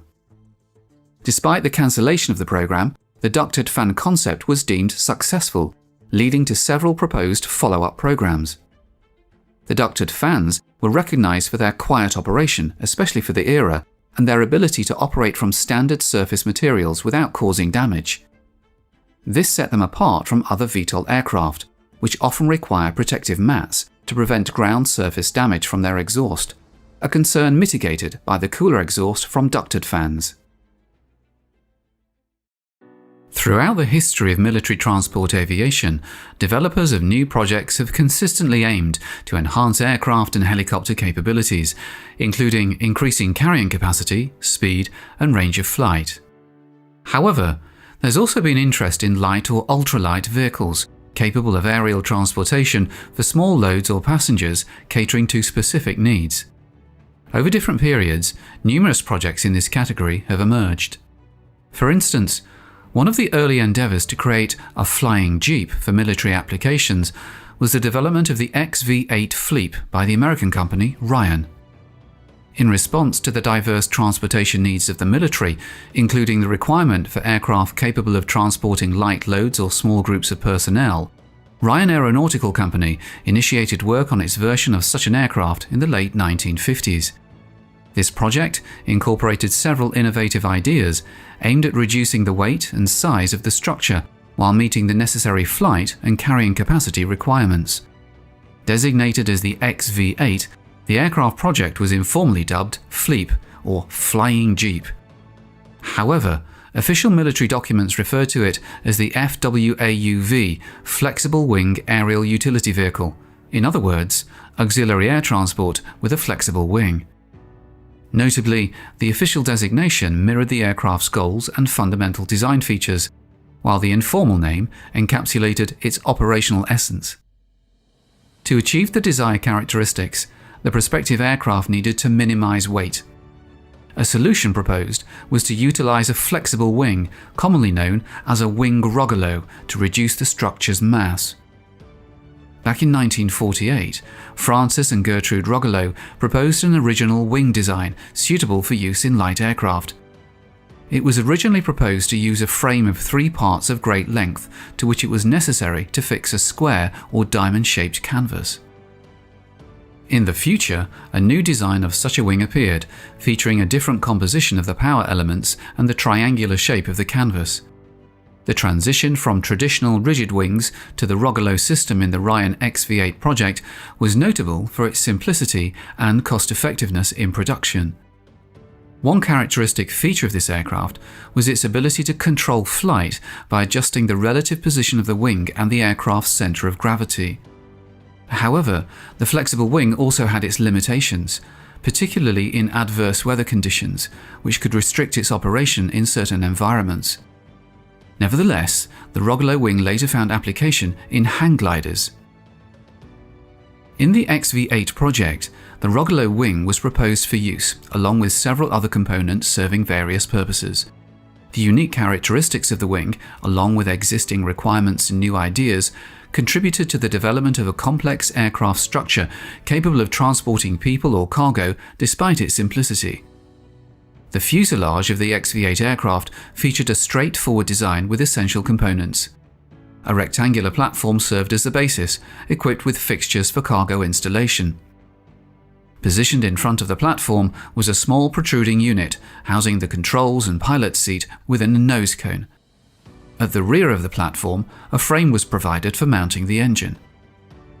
Supporting structures, both in front and behind the platform, were attached to accommodate the unusual design of the wing, with additional components for wing control integrated into these structures. Ryan Aeronautical developed its own version of the flexible wing for use in the XV-8 project, contributing to the aircraft's unique design and capabilities. As a basis for this product, 3 metal pipes with a length of 26 feet, about 8 meters, were used. In the nose of the wing, 3 tubes were pivotally connected, which allowed them to move in the same plane.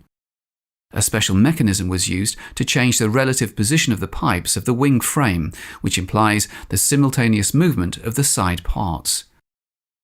Near the central part of the wing was placed a set of rigid beams, with the help of which the side pipes could be reduced to the central or conversely diluted to the sides. At maximum extension, the wingspan of the XV-8 exceeded 10 meters, while when folded it measured 3 meters. To manage the excessive spreading of the tubes, a control mechanism and several braces were employed. The wing structure comprised 3 pipe beams supporting a quadrangular canvas, forming the wing plane and generating lift. Upon extension, the side pipes created the characteristic wing profile with 2 curved sections at the rear. The leading edge exhibited a sweep of 50 degrees, and the total area, excluding canvas bends, measured 450 square meters. Various materials, including synthetic textiles and films, were tested for the canvas surface. Mounted on the central beam of the Rogolo folding wing were attachments for fuselage truss installation. This pipe was firmly affixed to a swinging arm hinged at the apex of the framework. The front arm of the rocker was linked to a system of rigid rods leading to the control post. Using the appropriate lever, the pilot could adjust the wing's angle of attack to suit the current flight conditions. Located at the rear of the fuselage was an engine mounting frame. The power plant employed was the Continental IO360A piston aircraft engine, delivering 210 horsepower, paired with a 2-bladed propeller with a diameter of 2.14 meters. During testing phases, the XV-8 Flea underwent trials with and without engine covers for varying aerodynamic conditions. A substantial fuel tank, contributing to the vehicle's bulkiness, was situated in the central portion of the wing truss. To enhance aerodynamics, a vertical tail was integrated into the design. Mounted on a lightweight beam extending from the engine frame to the fuselage platform, a trapezoidal keel was attached, with its upper section pivotally connected to the central beam of the keel. The beam was designed so that when the angle of attack of the wing changes, the keel remains upright. There were drives to rotate the keel around the vertical axis, which it was proposed to use to control the course. For the transport of goods or passengers in the Project Flea FWAUV, it was proposed to use the platform in the central part of the fuselage, in close proximity to the center of gravity. The length of the cargo platform reached 2 meters, the width was slightly less at 1.5 meters. The Ryan XV-8 Flea project aimed at maximizing the reduction in size and weight of the aircraft design, and it appears this objective was successfully achieved. The dimensions of the vehicle were kept compact, with a length not exceeding 8 meters, a wingspan of 10 meters when deployed, and a parking height of 4.4 meters. Folding the wing allowed for a reduction in the overall width of the aircraft to about 3 meters while maintaining other dimensions. The aircraft's own weight was a mere 506 kilograms, 1,115 pounds, emphasizing its lightweight construction. For flight preparation, it was suggested to load 68 kilograms, 150 pounds of fuel into the 6.8 kilogram, 15-pound tanks. With fuel and the pilot accounted for, the minimum flight weight of the flying Jeep was estimated at 658 kilograms, 1,450 pounds. This left a payload capacity of 385 kilograms, 850 pounds, resulting in a maximum takeoff weight of 1,043 kilograms, 2,300 pounds. To facilitate takeoff and landing, the aircraft was equipped with a simple non-removable landing gear. The cargo area between the wing trusses could accommodate standard ammunition boxes or weapons, and there was also space for several soldiers with their gear. The landing gear featured light trusses with vertical uprights at the corners of the cargo area, each fitted with a wheel, with telescopic shock absorbers based on springs. In 1961, the development company constructed a full-size model of the XV-8 Flea aircraft and subjected it to wind tunnel testing, during which no significant issues were encountered. This suggests a promising outlook for the project's development and potential deployment.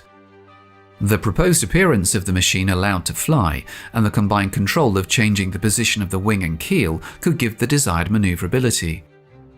According to the results of the tests in the wind tunnel, it was recommended to continue the work and begin a full test on the airfield. For use in testing, the first prototype was built with the serial number 6313003. It was built on the original project and fully consistent with the above description. The initial prototype of the Flea, distinguished by its characteristic appearance, underwent successful runway runs without any issues. However, challenges emerged during attempts to lift the flying Jeep into the air, highlighting both its strengths and weaknesses. To achieve takeoff and landing, a runway length of 170 meters was required, demonstrating the effectiveness of the wing's optimal angle of attack. However, this design feature proved to be a drawback in other flight modes, as swinging the wing and adjusting its angle of attack didn't provide the necessary control. The lack of adequate control in flight could potentially lead to serious consequences, particularly considering the intended military application of the equipment. Consequently, the XV-8 project required significant improvements to address these shortcomings. Further analysis identified necessary enhancements, including simplifying the wing's angle of attack control system to allow fixation of the central tube in one of two positions. Additionally, the updated design necessitated the incorporation of a complete tail with a set of control surfaces to improve maneuverability. The revised project aimed to meet these new requirements while preserving the compactness and lightweight characteristics of the aircraft's structure. Consequently, a second prototype, identified by the factory number 6313004, was promptly constructed according to the updated specifications. In accordance with the updated requirements, the second machine Flea FWAUV received a new version of the power elements of the wing. The three pipes were now connected by a transverse truss consisting of several separate elements. Instead of a complex structure mounted on the fuselage, a set of racks of a simplified design was used. At the same time, the hinge was kept to change the angle of attack of the wing. It was decided to streamline the design of the aircraft further by replacing the four-point chassis with a more simplified configuration, opting for a single central location for the front struts. Additionally, the traditional keel was eliminated, making room for more sophisticated components. The revised tail configuration featured two inclined planes, forming a V-shaped tail on the elongated tail section of the fuselage platform. These planes housed fixed components as well as pivotally mounted parts that could function as rudders. By synchronously or differentially deflecting these rudders, control over roll or yaw could be achieved. Another controlled surface, acting as the elevator, was positioned on the rear edge of the fuselage platform. In the updated Ryan XV-8 fleet project, it was proposed to utilize changes in the wing's angle of attack solely during takeoff and landing. During horizontal flight, the wing would remain fixed in the appropriate position, with control primarily relying on the tail rudders. Prototype number 6313004 underwent testing, affirming the effectiveness of the modifications implemented. The handling significantly improved, reducing the risk of accidents. This advancement allowed for comprehensive flight tests to establish the machine's characteristics. The second prototype demonstrated a maximum flight speed of 96 km an hour, with a cruising speed slightly below 90 km an hour and a flight range of 193 km. With successful test results, the project's future prospects were determined, indicating promising potential for further development. A characteristic feature of the first version of the Project XV-8 FWAUV was the maximum possible simplicity of the design, which allowed good weight returns to be achieved. Noticeable refinements of the device necessary to increase manageability and reduce the likelihood of an accident led to some increase in its own weight and a corresponding decrease in other parameters. In conclusion, despite its initial promise, the Ryan XV-8 Fleet project didn't meet the expectations of the potential military customer due to shortcomings in controllability and performance. The first version lacked adequate controllability despite its advantages in size and cargo capacity, while the second version sacrificed certain parameters in favor of improved controllability. Recognizing the limitations of the existing design, further development of the XV-8 project was deemed impractical, leading to its closure. However, the flexible wing used in the project showed great promise and potential for various applications.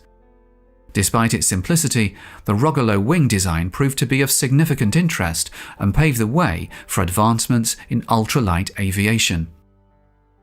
Although the XV-8 project didn't achieve tangible results in military re-equipment, it played a crucial role in advancing the understanding and development of flexible wing technology, contributing to future innovations in aviation. During the Cold War, the US Army was actively exploring various aviation technologies to gain an edge over the expanding threat posed by the Soviet Union. The VZ-4DA, also known as the Model 16, developed at Fort Eustis, was one such result of this era. Edmund R. Doak, the president of Doak Aircraft Company in Torrance, California, had been experimenting with ducted fans and related air-moving concepts since 1935. He proposed a vertical takeoff and landing VTOL aircraft to the US military as early as 1950. Doak successfully convinced the Army Transportation Research and Engineering Command at Fort Eustis that his VTOL aircraft could amalgamate the benefits of a conventional fixed-wing fighter with the helicopter's capacity to take off and land in confined spaces.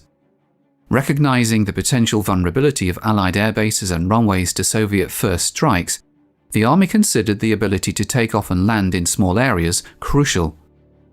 VTOLs, similar to helicopters, offer the advantage of lingering longer over a target, hovering and even flying backwards. In essence, the Doak Model 16 appeared to be an ideal utility and observation platform with the potential to deliver fire to ground targets. On April 10, 1956, the Army awarded Doak a contract for a single research vehicle, initiating the development of the experimental VTOL aircraft.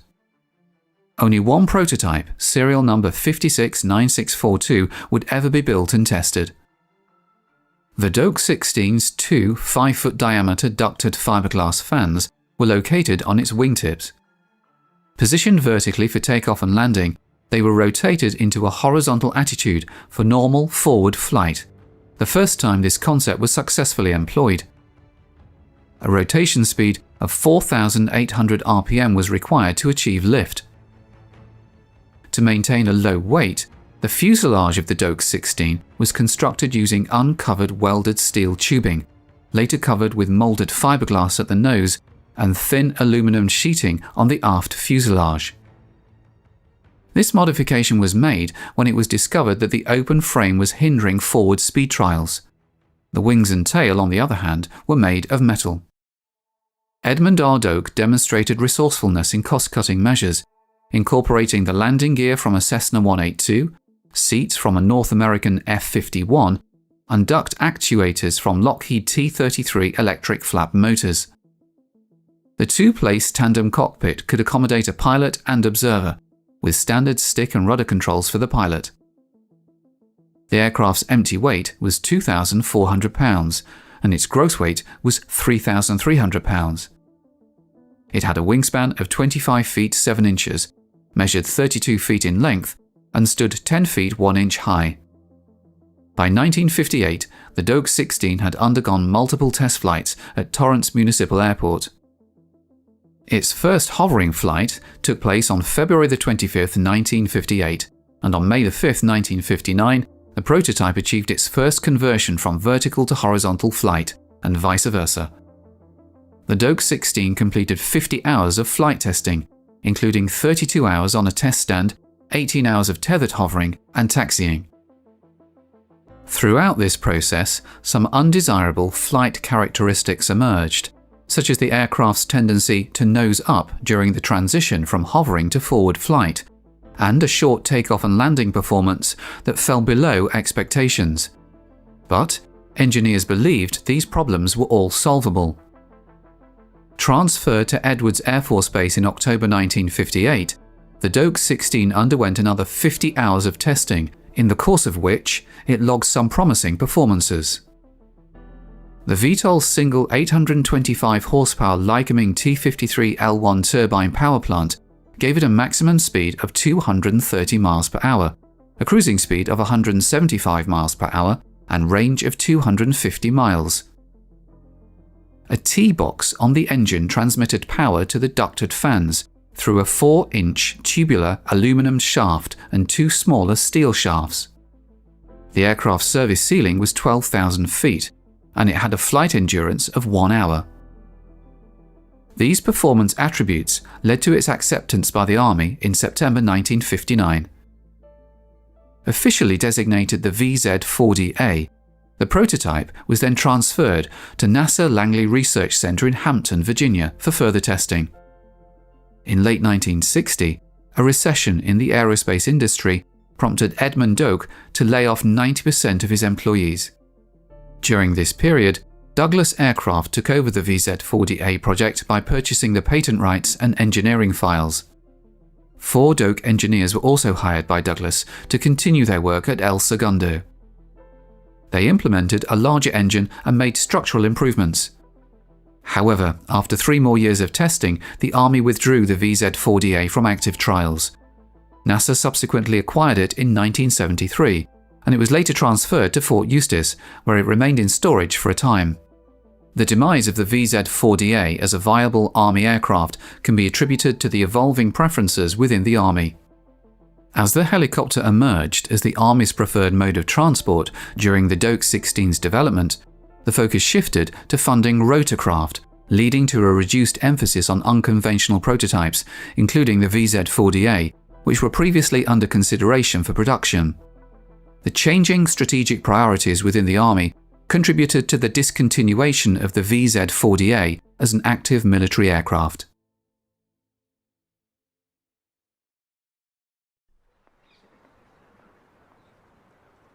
It is a historical discovery worth its weight in gold. A truly important document of German aviation history is uncovered. It is not found in the archives or by any secret military personnel after the war. It happens instead by accident. On an ordinary day for this factory worker, he discovers a sealed canister containing a drawing. It appears to be a blueprint for the design of an aircraft. On closer inspection, the document dates back to the mid-1920s. What it turns out to be are the workings of a deadly state-of-the-art bomber, illegal in Germany at that time.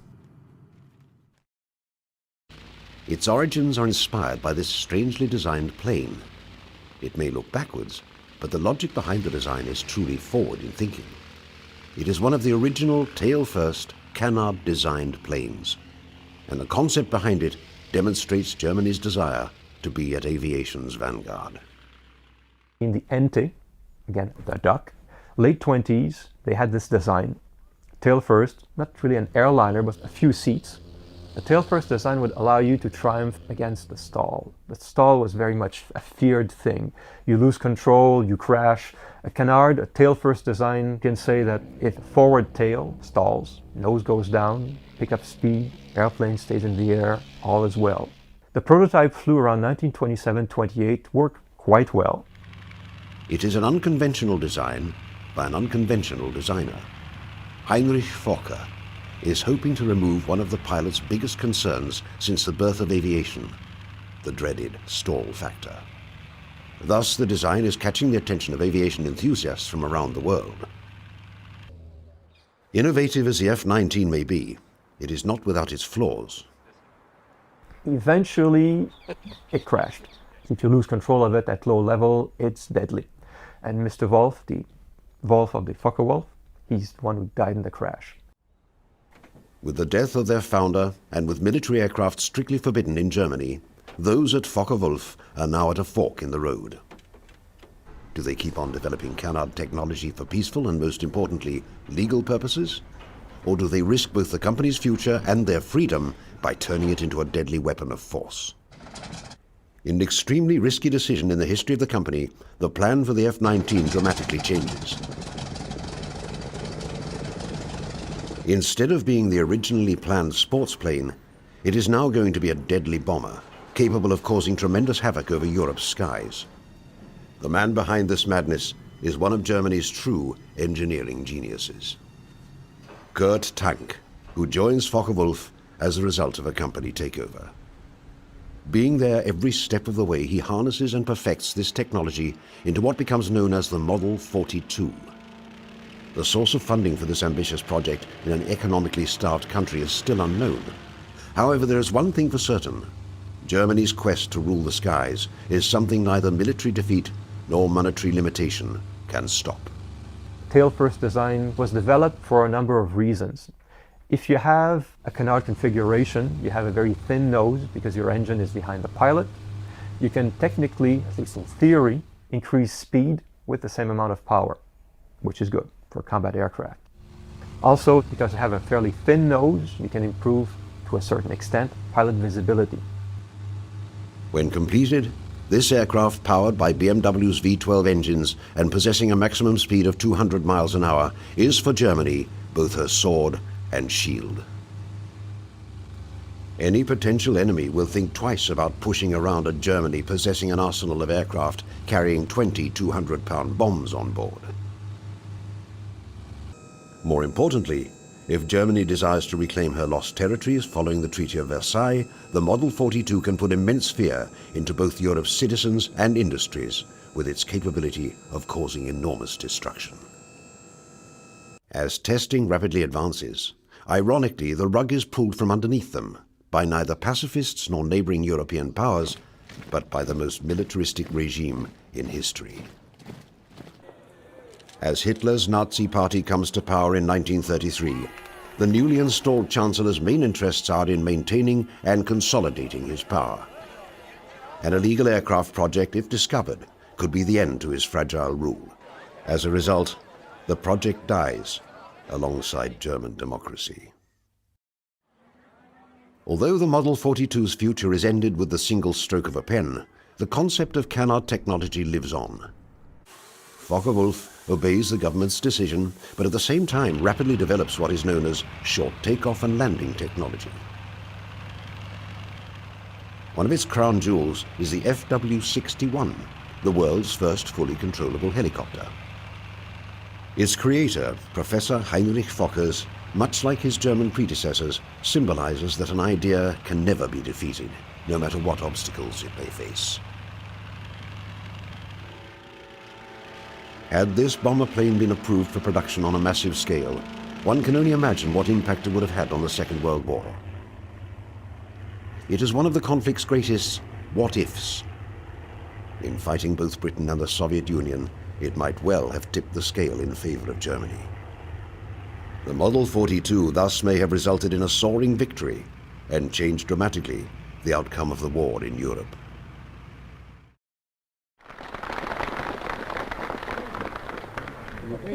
I name you hero and wish you good luck and Godspeed to all who fly in this type. Yeah?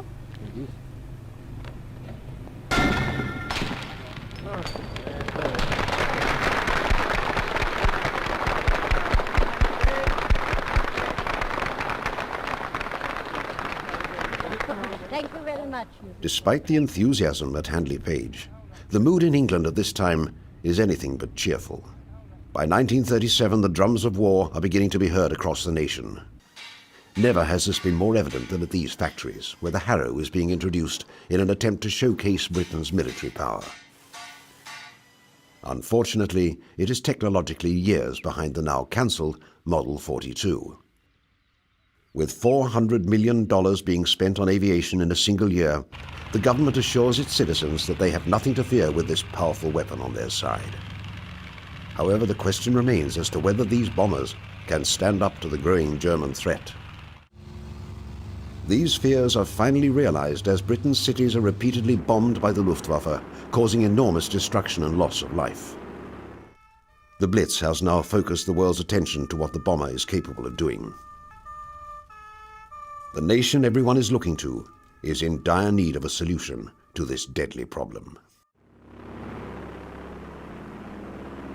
It may be one of Britain's most unusual designs for a plane.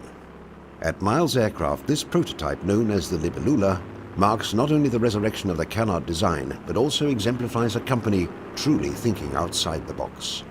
People were very appreciative of the fact that Miles had this wonderful innovatory streak in them, and that they might come up trumps with something. During the war in Reading, Berkshire, the factories of Miles Aircraft are working overtime, making a substantial contribution to the nation's war effort. What is capturing the imagination of the company's top designers is the reconstruction of a revolutionary aircraft. A plane that will capture massive attention with a design so futuristic that it is years ahead of its time. Hard at work with their initial sketches by ambitious and intelligent designers, the canard plane is reborn. In this factory, British men and women are side by side, hard at work putting together this complicated design. While their soldiers are fighting on the front lines, these workers have stayed behind. Their job is to maintain the production of wartime equipment on the home front. And a mighty task for them is to construct this unusual plane possessing a tandem wing arrangement, requiring countless hours of labor. Unlike standard aircraft, the Libellula M35 has its wings at different heights and at different lengths. The reason for this is that the lesser wing acts as a forward-mounted stabilizer, thus improving control, especially in regards to landing.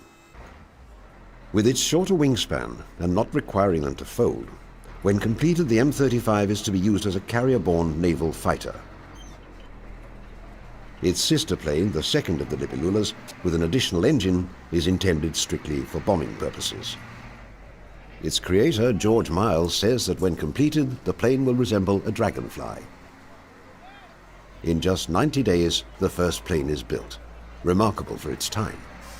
Those at Miles Aircraft are determined to see what this plane can do once it is up in the air.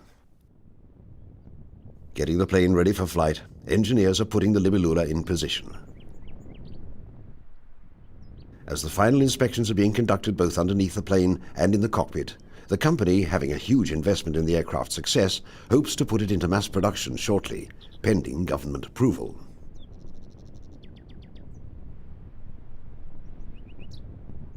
Possessing a tricycle landing gear, the intent is to achieve complete stability when landing. At the rear of the wings are the corresponding vertical and horizontal stabilizers and rudders. Once in the air, the plane is able to fly at 160 miles an hour and climb at a rate of 1,100 feet a minute. Its canard features lend the aircraft well to both high and low-speed flight. With all of its advantages, however, the Libellula is not without its drawbacks. So the Libellula, the problem was to control the aircraft for takeoff and landing. It had 2 sets of flaps with 5 settings for each set. So you had a potential 10 combinations. This was difficult because getting the right combination was one thing, because every time you changed the combination, it had some effect on the controllability of the aircraft. And it was really impractical. Complexity becomes its Achilles heel. And despite the optimism from those involved in both the flying and the making of the plane, the military situation at the time dictates that the Libellula must come in for a political landing. In many ways, it is surprising that both versions of the design never go into mass production. However, its fate, similar to that of the Model 42, rests not on the aspiration of its designers, but on external circumstances. Britain, now with the United States and the Soviet Union as allies, is turning the tide against the German war machine. As a result, the demand for the Libellula evaporates. With prospects for the canard design now looking all but dead, miraculously, it once again is resurrected. This time, however, it is not done by any European power. Instead, it is done across the Atlantic Ocean, in America, the birthplace of aviation. Here, the canard design is reincarnated. The United States, referred to by Japanese Admiral Yamamoto as the sleeping giant, has awakened. Having an industrial capacity second to none, geography is the country's greatest asset. A massive labor force working uninterrupted without fear of factories being bombed is Uncle Sam's greatest advantage. And aircraft production is no exception. In terms of quantity, the United States is the undisputed champion. No European nation can even come close to their rate of production.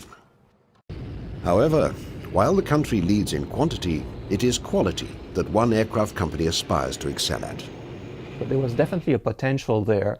So Lockheed started to look at what kind of airplane could be designed around a turbine engine for high-performance aircraft. It is Lockheed who believes it has the jet-powered solution for the fighter. One of its most secret projects of the war is the L-133 prototype, which is tested to see if this new technology can be harnessed into something tangible for the United States military.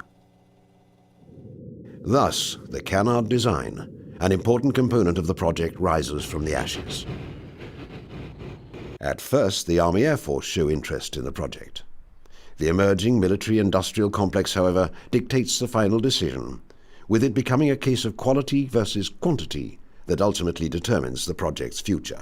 They looked at it and sort of, well, this is all very interesting, but you have an engine that's a wee bit on the complicated side, and you're producing Hudsons for the Brits, Lightnings for us, you're producing light transport aircraft, and in some cases, like Lightning, for example, your deliveries are good, but may not be quite as good as we would like them to be, and you want to get involved in the design of a new type of engine and a new type of aircraft. Please slow down. Our enthusiasm is not necessarily there. With war raging on in both Europe and the Pacific, a policy of producing what is known and reliable is enacted. Every second must be accounted for. With the possibility of the model not functioning properly, precious time must not be spent testing the unknown. Thus, the L-133 becomes, much like the Model 42 and the Libellula, an aircraft whose potential remained unfulfilled. There is no doubting, however, with its state-of-the-art technology, the development of the L-133 would have brought canard technology to a new level. It is the right place, just not the right time for Lockheed. To the employees at Curtiss Wright and canard enthusiasts, deliverance has arrived with the XP-55, known as the Ascender. With the main wings located at the tail end of the fuselage, it is certain to attract attention due to its unique design.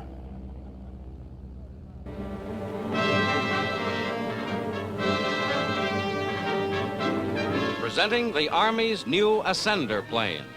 With its elevator controls in the nose and its motor and propeller in the rear, this push-propelled fighter reverses conventional airplane design. Developed experimentally as the XP-55, the new plane gives forward vision for the pilot and a clear path for his gunfire. In action, the darting tail-first Ascender seems to fly backwards.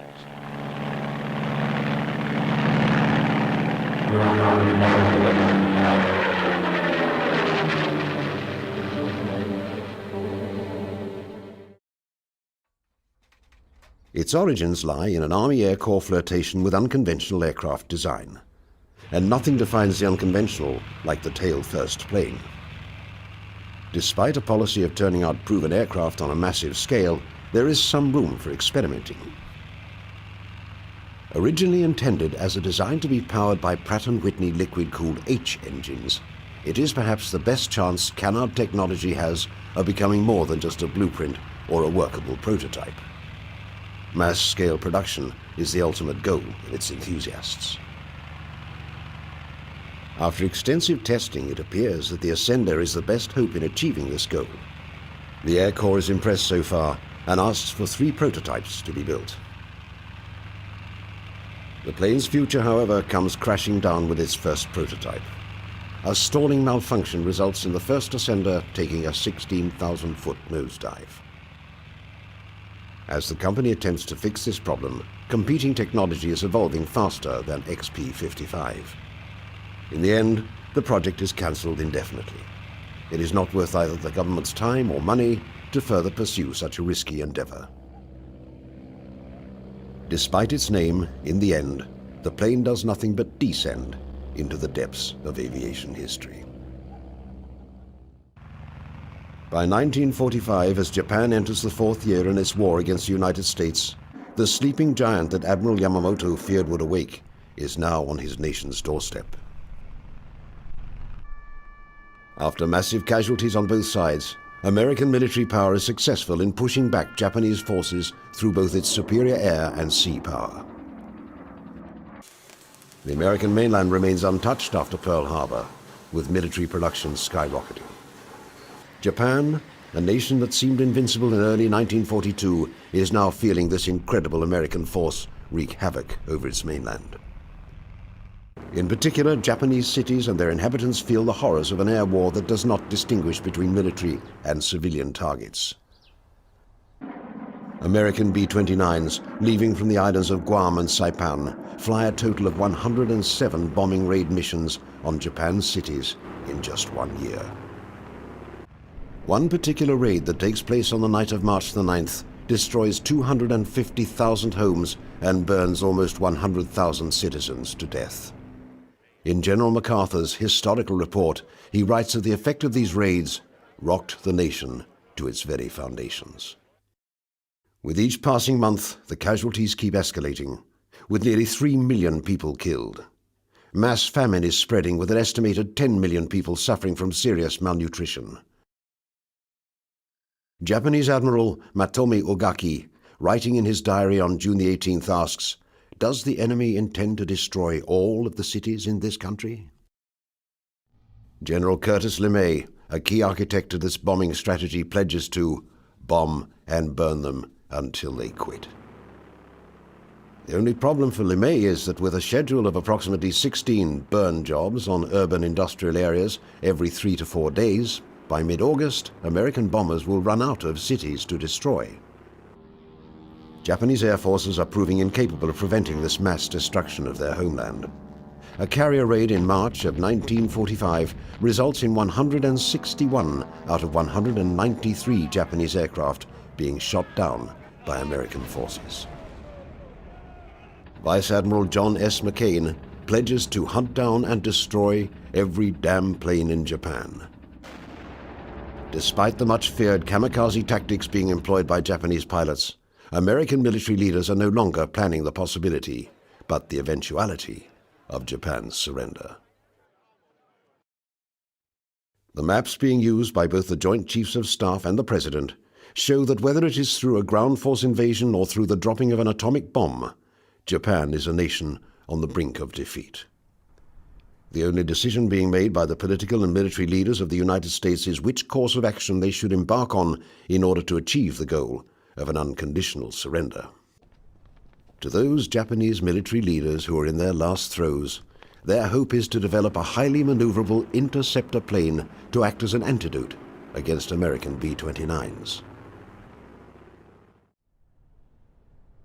The Shinden aircraft, developed by Kyushu, is the only aircraft with a canard design to be ordered into quantity production during the Second World War.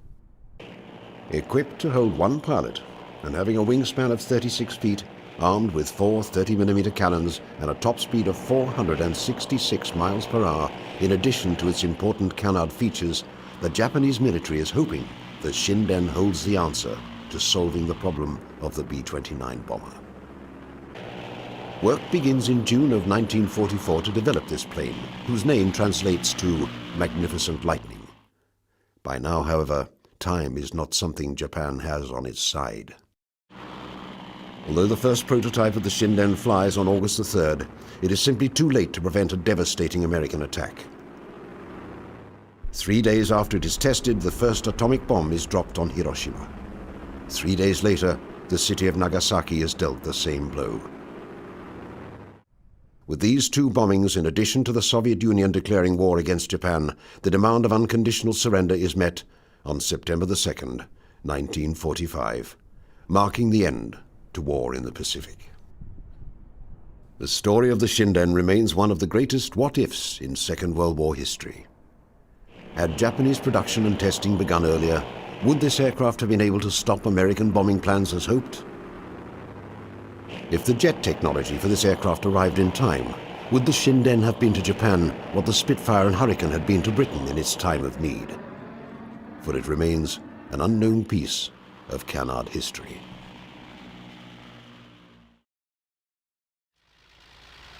The canard design, with its origins dating back to the Wright brothers and their first flight of 1903, is a story of aviation constantly having to overcome the barriers and obstacles put in its way. It is a story of emerging and innovative technology locking horns with the politics of its time. Whether it is a result of a new government taking power, the policies of production, or of a country in desperation, canard technology never soars above these barricades in the first half of the 20th century. There is no doubting, however, what canard technology represents in the history of aviation. It symbolizes the innovative spirit, and it symbolizes the proud heritage of aviation. The canard design is to be remembered through its planes and by the people that created them.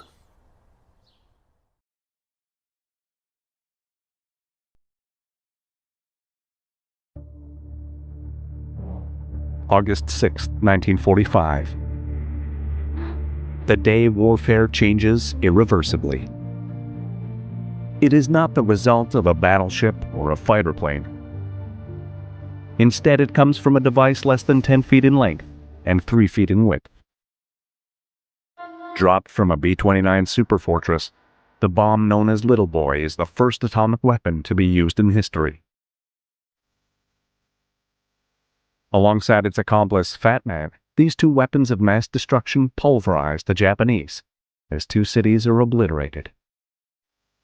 Now, the world led by the United States and the Soviet Union enter a new and frightening age where just one bomb can wipe out an entire population. With the Second World War ending and the Cold War beginning, America and the Communists start a massive buildup of this new technology. The race is on, where whoever possesses the most deadly arsenal of atomic force prevails. On both sides of the Iron Curtain, nuclear weapons become the ultimate symbol of strength and might. And during this period of intense Cold War anxiety, the idea of having aircraft fueled by this new source of energy is given the green light. If a nation can power homes and submarines with nuclear power, will planes be next? Having an atomic reactor on board has endless possibilities. Unlimited range, the ability to be anywhere in the world in a matter of hours, ready to strike. Truly awesome aviation that will determine the #1 superpower. Unfortunately, this concept is easier said than done. Placing a nuclear device on an aircraft is both complicated and extremely dangerous. Can American scientists and aircraft designers overcome these obstacles? Can they prove the skeptics wrong? This is their story. The United States' decade-long saga to produce the first nuclear-powered aircraft. Prepare to experience the atomic-powered plane.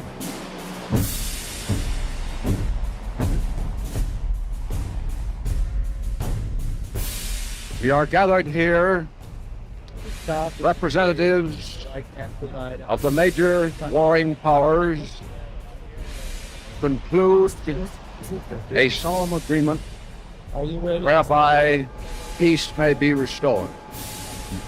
With the Japanese surrender on the USS Missouri, Americans are both victorious and confident. The war they have been fighting for over 3 years has finally ended. They have emerged a superpower with what seems to be an unlimited industrial capacity. The nations of Europe are no longer the power brokers they once were, for it is the United States and its ally the Soviet Union that remained strong at the end of the Second World War. But just as this conflict ends, a new and more deadly struggle begins, as Nazism is replaced by communism as the greatest threat to Western democracies. Nobody really knew a grand vision for Europe, even as Nazi Germany collapsed. There were still large questions as to territory, peoples, the movement of peoples, and exactly how this would all work out. The grand strategy with Franklin Roosevelt's the famous spheres of influence, which means nothing, everything and nothing at exactly the same time, and that's where the roots of the Cold War come in big. There was a lot of tension and a lot of questions on both sides as to how it would all work out. With this shift in the balance of power, the Soviets are no longer America's ally. They are now the enemy. And for the next 50 years, tensions between the two superpowers are felt beyond the capitals of Moscow and Washington, D.C., as the world is divided between capitalist and communist. Whoever can win the hearts and minds of those around the globe will emerge victorious. As this new Cold War takes shape, people begin to realize that America's victory over Japan has become a double-edged sword. The dropping of an atomic bomb, the nuclear genie has been let out of the bottle. Well, world reaction was stunned. I mean, this is, I think, even at the time and place, a realization that it was a monumental event, even though nobody really understood what had taken place scientifically or even politically, even with respect to the war. It was unclear. But I think most people understood, and my read of the press in particular at the time was an acknowledgement that this was really big. This wasn't just any sort of military adventure whatsoever. But it's important to keep in mind that almost nobody, including the men who made the decision to drop it and the scientists who worked on the project, understood its ramifications in full. And I think it's useful to, remember Einstein, right, saying, I don't know how they're going to fight this war, but I guarantee you how they'll fight the next with sticks and stones. Fearing the Soviets will be next, Russian scientists begin a mad rush to acquire this technology. What the United States possesses, they must equal and better it. It is unlike any other arms race in history. The end result could potentially wipe out 1/2 of the world's population, and even more. For this reason, it is vital that both nations attain as much nuclear technology as possible to deter the other from striking. As a result, rigorous testing is done on both the American mainland and on strategic outposts like Bikini Atoll. The B-29 Dave's Dream takes off from Vertiplane to deliver the bomb, equal to 50,000 tons of TNT, while an electric metronome counts the final seconds.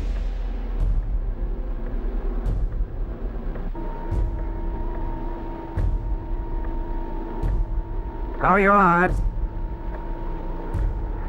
Now, on the way.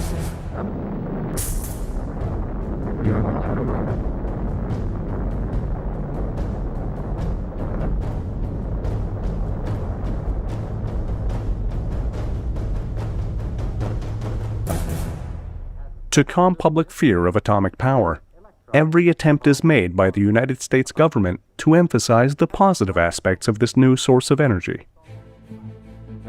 Nuclear power plants are constructed across the country as a sign of progress and achievement. President Eisenhower goes to the United Nations with the idea of using atoms for peace. The United States pledges before you, and therefore before the world, its determination to help solve the fearful atomic dilemma, to devote its entire heart and mind to find the way by which the miraculous inventiveness of man shall not be dedicated to his death, but consecrated to his life. You have to understand the atomic aircraft project as part of the pentomic era. The 1950s, late 40s and early 50s, when everything that could be atomic was being turned into an atomic thing. There was atoms for peace. There was the idea that energy would be so cheap you couldn't meter it. You wouldn't have to meter it. Anything that could be powered by the atom was to be powered. Despite these efforts, many are still skeptical about this source of power and its deadly ramifications. These fears are amplified with the development of Project Pluto, a nuclear-powered missile designed to unleash fission fragments all over the Soviet Union. Dubbed the Flying Crowbar, this weapon is considered too extreme even for the most hawkish Cold Warrior and is abruptly cancelled. Looking at the carnage of Hiroshima and Nagasaki, numerous Americans fear this technology throughout the 1950s. What's it like, Chaplain? First of all, one sees a very, very bright light, followed by a shock wave, and then you hear the sound of the blast, and then it seems as though there's a minor earthquake. And then you look up and you see the fireball as it ascends up into the heavens. It contains all of the rich colors of the rainbow, and then as it rises up into the atmosphere, it turns a beautiful pale yellow, and then assembled into the mushroom. It's a wonderful sight to behold.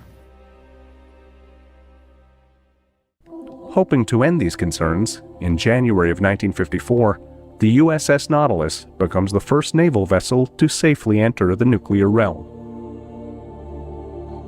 With an atomic reactor powering the submarine, it can stay submerged for months if necessary, giving the United States a huge advantage over the Soviets in case trouble erupts. With this advancement, many are asking if it can work for an airplane as well. And that's what somebody got the bad idea. Well, nuclear power, you can run a submarine, why can't you run an airplane? Much will be learned here of the workings of atomic engines, not only for submarines, but for many peacetime uses as well. For passenger and merchant ships, for land transportation, for electric power plants, even perhaps for the huge airplanes of the future. Submarines are not constrained by the same weight limitations as an airplane. So you could put a 10-ton reactor in with 100 tons of shielding, all wrapped around it in something that need only float. It's a completely different physics principle. And so therefore you have the space in the submarine for large reactors, large shielding, and large cooling systems. It appears that what the Navy has been able to accomplish, the Air Force is going to have a harder time replicating. Despite all the doubts and skepticism, the decision to combine atomic energy with aviation is approved. Just like how the liberators and flying fortresses that destroyed German cities mercilessly played an enormous part in winning the war in Europe, and how the constant bombardment of Japanese cities by B-29s was essential to American victory in the Pacific, perhaps a new bomber, powered by nuclear energy, will defeat the Soviets. For this reason, it comes as no surprise that many inside Air Force circles are eager to have a plane powered by the atom up in the skies as soon as possible. Across the Atlantic Ocean, the United States Navy hopes the same Anglo-American cooperation that produced the P-51 Mustang can result in their own version of a nuclear aircraft. Looking for the biggest plane Britannia can offer, both countries study the possibility of converting the gigantic Saunders Roe Princess flying boat, a plane whose time has passed, into a device given its second wind by nuclear power. A key advantage of this concept is its range. Just 1 pound of uranium-235 is the equivalent of over 250,000 gallons of jet fuel. With the end of World War II and the start of the Cold War, they now needed a bomber that could reach the Soviet Union from the United States. A nuclear-powered aircraft would not be limited by a fuel load, so it was desirable from that point of view. With 30 million horsepower, theoretically, the aircraft could be up in the skies far longer than any conventional bomber in the US's arsenal. Would sort of loiter over somewhere, US soil, presumably for days or weeks on end, possibly. Sort of simply be there as a warning. So despite fears of nuclear annihilation, both the Air Force and the American government approved the project to develop this plane. In May of 1946, the Nuclear Energy for the Propulsion of Aircraft, or NEPA, is created. Where in the secret atomic city of Oak Ridge, Tennessee, the first stages of development begin. Looking for a company to start testing, Washington goes to one of its very best, Convair, makers of the massive B-36 Peacemaker. They are awarded the contract to begin designing their version of the atomic-powered plane, which after more than a decade of research and development, they dub the NX-2, an aircraft that looks eerily similar to North American Aviation's B-70 Valkyrie. The question is whether they'll use a B-36 or the new revolutionary jet-powered B-60 to begin their preliminary tests. An act of divine intervention makes this an easy decision for Convair when a tornado rips through Carswell Air Force Base, damaging a fleet of peacemakers. With little to lose, it is after this natural disaster when the choice is made to repair one of the B-36s, named the Crusader, and turn it into a nuclear-powered bomber under the Plan X6, with the General Electric Corporation chosen as the company to build its reactor. The US Air Force had a nuclear reactor installed aboard a Convair B-36 bomber. The nuclear reactor did not fly the aircraft. It had its own engine. It was simply there as an experiment to see, for example, the thickness of shielding required to protect the crew from long-term exposure to radiation. A key roadblock in the plane's development comes from the radiation it will emit. Anyone standing within 100 feet of the core reactor unprotected is in store for a lethal dose of radioactivity. On land, nuclear power plants are shielded by more than 6 feet of concrete. In the skies, however, this shielding is too heavy for any aircraft, including the B-36, to sustain. The single largest problem with an atomic-powered aircraft is that a reactor requires much shielding. Roughly for every ton of reactor, you require 10 tons of shielding. This was the case in the NV-36 program. A relatively small reactor required a cockpit shielded with 12 tons of lead and lead crystal glass, just to protect the crew from the radiation emitted by the reactor. And for it to be economically feasible, it must be able to carry a payload bigger than the B-52. For nuclear aviation to become reality, these barriers must be overcome by its designers. With this in mind, Convair's still unbuilt NX-2 places its pilots and crew far away from the reactor, hopes that less shielding will be required. But even if this is accomplished, there are still questions surrounding the heat generated on board the plane. producing more radiation than a nuclear power plant into such a contained space has scientists worried that the intense temperatures are going to melt away the aircraft's interior. There was no real way at the time to fix these problems, much as there isn't now. The shielding still grossly outweighs the reactor, and it turns out there's really no need for it. Just like the Navy and its Princess flying boat, the Air Force is slowly realizing that the plane and the atom don't mix. Adding to these problems is many people's fear with all things nuclear. With the possibility of an entire city being wiped out with the flip of a switch, there are grave concerns over what happens if the plane crashes. If a hot reactor falls on a heavily populated area, the civilian casualties could be enormous. With this in mind, every precaution is taken when the NB-36 is sent out on a test flight. We had a B-50 as a chase airplane to follow us in flight. Then they decided if we had to, for instance, an accident, what were we going to do? Well, they decided we're going to have some paratroopers to follow us down. We had a C-19 to carry paratroopers. And we landed. All of this was secret. Eventually, for a number of reasons, safety, cost, practicality, the nuclear-powered aircraft never got off the ground. With this concept all but dead, it is miraculously brought back to life when a report surfaces that the Soviets are building their own version of an atomic-powered plane, in the form of a modified Tupolev 95.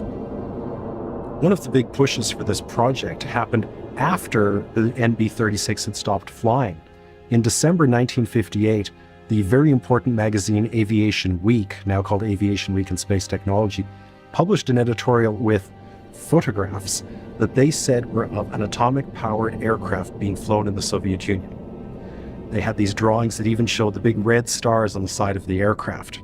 Turned out to be a complete falsehood, a complete lie, and it's now thought that it was put out by the contractors and the Joint Committee on Atomic Energy, who were trying to push the atomic aircraft program through Congress and to force the U.S. Air Force to accept it. Many of the cutbacks have not been justified. I would not want to condemn all. I know one which I regard as very damaging indeed, the cutback and the stretch out of the atomic airplane program. If our technicians were permitted the money and the authority to go ahead, they could fly an atom plane next year. Under the Take It Easy program of the administration, however, we are not scheduled to fly an atomic plane before 1964, if then. I doubt if the Russians will wait that long. Afraid of another Sputnik, the American government assures its people that with each passing year, a nuclear-powered aircraft becomes more of a reality. While behind the scenes, its designers know the project is impossible to achieve. One major blow comes from President Eisenhower, who fights to end this plane before it consumes hundreds of millions of dollars more in appropriations. But perhaps the biggest nail in the NX-2's coffin comes from a Boeing -80 prototype. In 1957, the last year that the NB-36 was flown, the U.S. Air Force introduced its first KC-135 tankers. 3 years later, they had 400 of these aircraft, servicing as airborne refueling stations for B-52s. They could now reach any part of the Soviet Union from the United States without landing. The idea that you now needed a reactor to do this was over, and the U.S. government realized the project was essentially dead because they already had the bomber force that they wanted.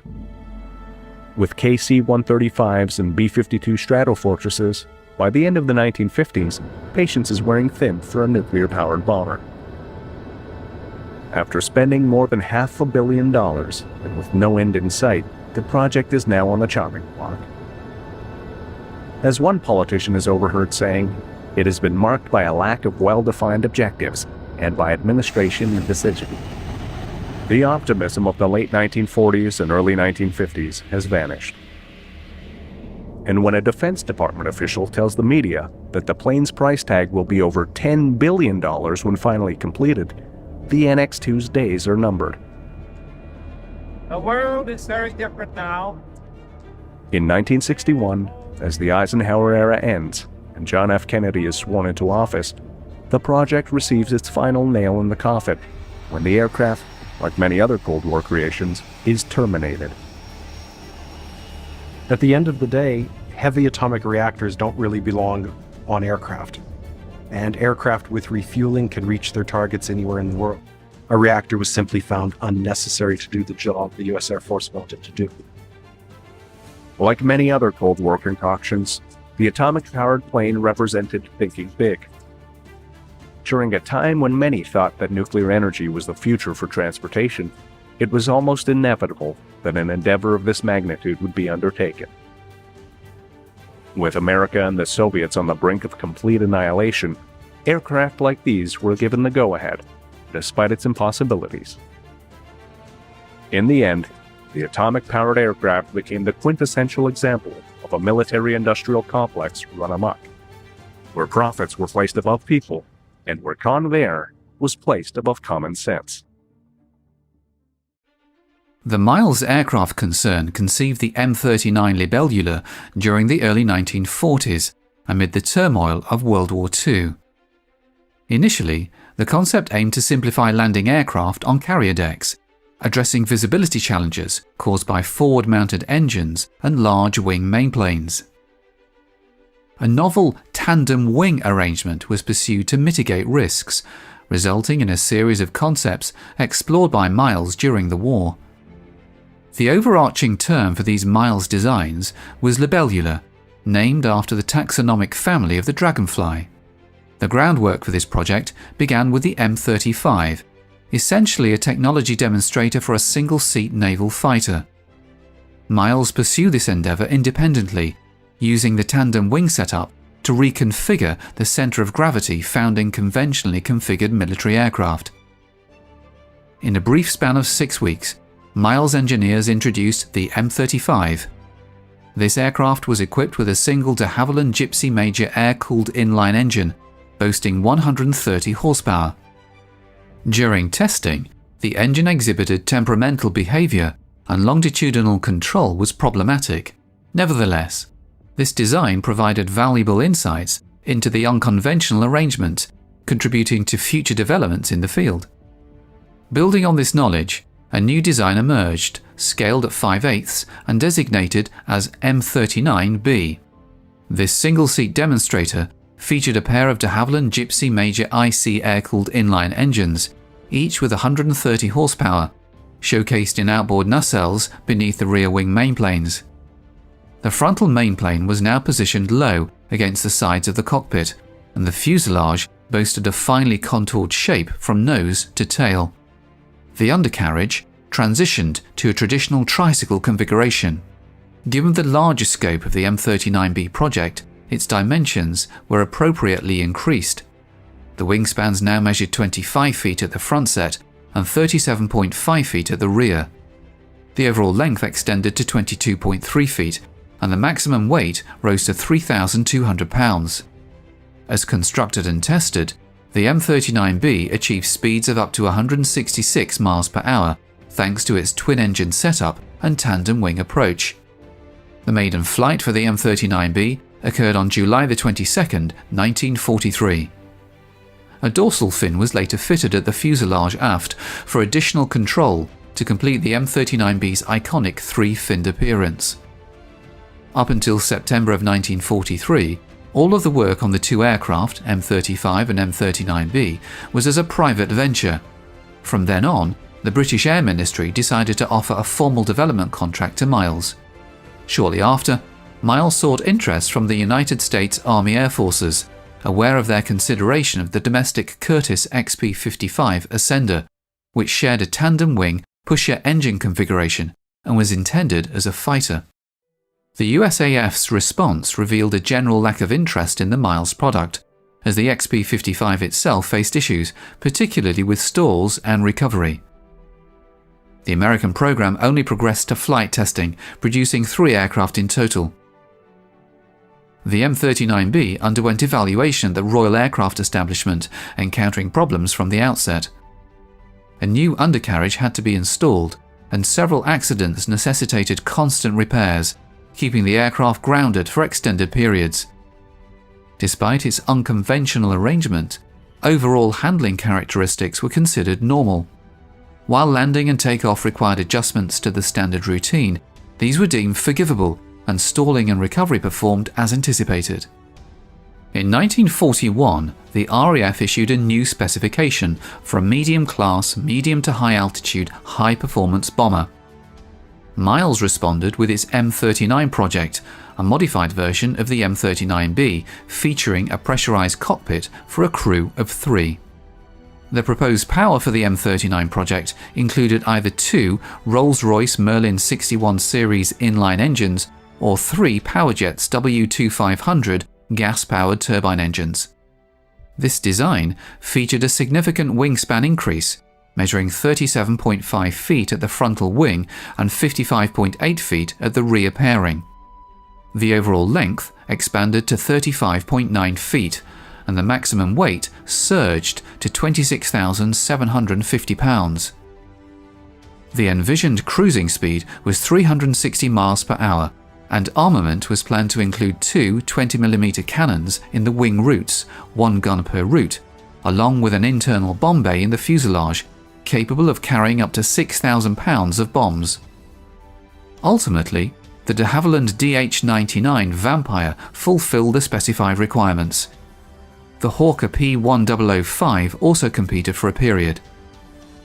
Although a prototype M39 high-speed bomber was ordered under a November 1943 contract, it was never constructed. The RAF's bomber needs were met elsewhere, leading to the termination of the M39 project, along with the data-collecting M39B aircraft. While surviving the war, the M39B lasted only until 1948, when it was scrapped. Despite its shortcomings, the Miles Libellula left an indelible mark on aviation history. Its bold, unconventional design inspired future aircraft engineers to think outside the box and take risks. The Libellula remains a testament to the power of human ingenuity and the boundless potential of innovation. The Miles M39B Libellula serves as a fascinating case study of a daring, experimental aircraft that ultimately fell short of expectations.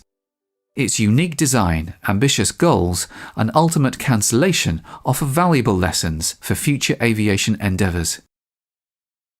Originating from a design philosophy dating back to 1930, but conceived during the Second World War, the XCG-16 glider emerged as one of the most unconventional and innovative glider concepts ever tested.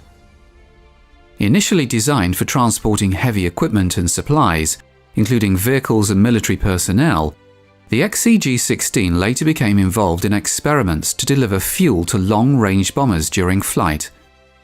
As a crucial element of the war effort, it showcased the capability to transport substantial loads without the need for an engine. Despite its troubled test history and eventual exclusion from production, the XCG-16's design retained its distinctive features. The roots of the XCG-16 can be traced back to May 1930, when American aero engineer Vincent Bernelli explored various lifting theories and flying wing concepts. The United States Army Air Force subsequently issued a specification calling for a novel design incorporating Bernelli's patented lifting fuselage concept. To assess the most suitable design for military use, a competition among different aircraft manufacturers was organized at Wright Field. Designers Hawley Bolus and Albert Kriz utilized Bernelli's concept as a foundation to create their own glider for the competition. Bolus, previously focused on designing leisure aircraft and recreational vehicles for the civilian market, ventured into military aircraft design for this competition. His most notable design had been the Bolus Road Chief, the trailer and caravan upon which Airstream had based their famous design. He'd also worked as one of the consultants on the Spirit of St. Louis, the aircraft piloted by Charles Lindbergh, who completed the first non-stop transatlantic flight between New York and Paris. Despite lacking experience in combat and military design, Bolus moved forward with his concept, collaborating closely with Kriz and the team at his company, Bolus Sailplanes. The German military's successful use of gliders during the 1940 invasion of Belgium, particularly in landing troops in challenging areas behind Belgian lines, drew attention.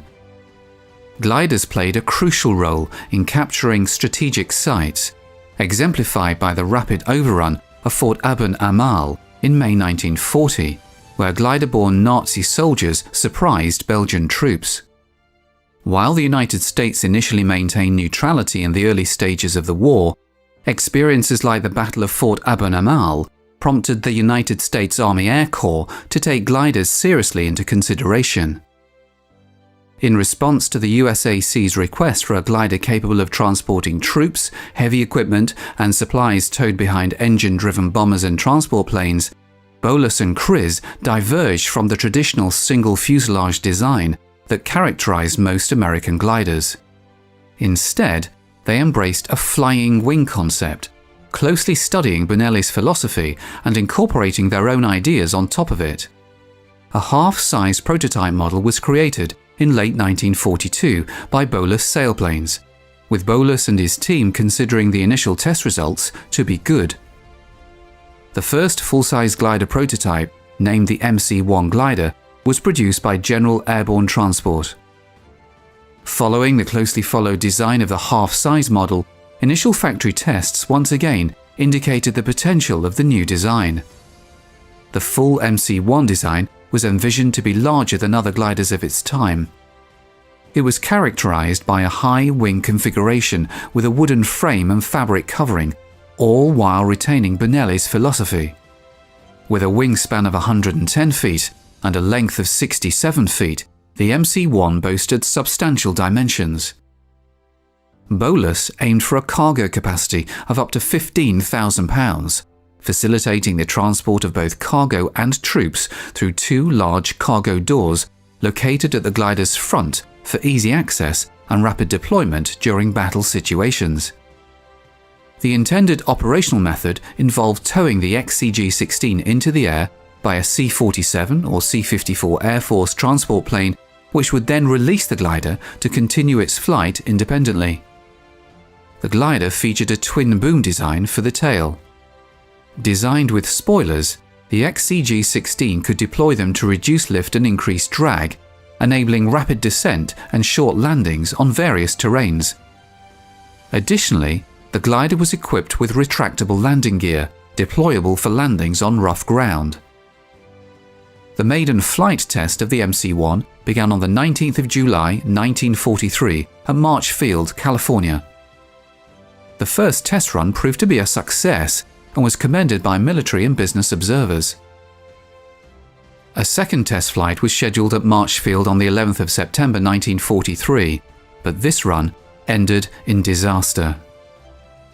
Among the crew and passengers aboard the glider were notable aviator and businessman Richard Chichester DuPont and military glider specialist Colonel Ernest Gable, who was set to pilot the MC-1 for its demonstration. During the demonstration, the glider was towed by a Lockheed C-60. Shortly after takeoff, an unintended encounter with the C-60's prop wash caused the glider to violently sway from side to side. Compounding the issue, the weight ballast inside the glider had not been properly secured and began to shift, exacerbating the rapid tilting of the XCG-16. Recognizing that a crash landing was imminent, 3 of the passengers, including DuPont, attempted to parachute from the glider as it continued its descent. While 2 passengers successfully landed safely, DuPont tragically lost his life when his parachute didn't open in time. Colonel Gable remained on the glider and also lost his life when it ultimately crashed into the ground.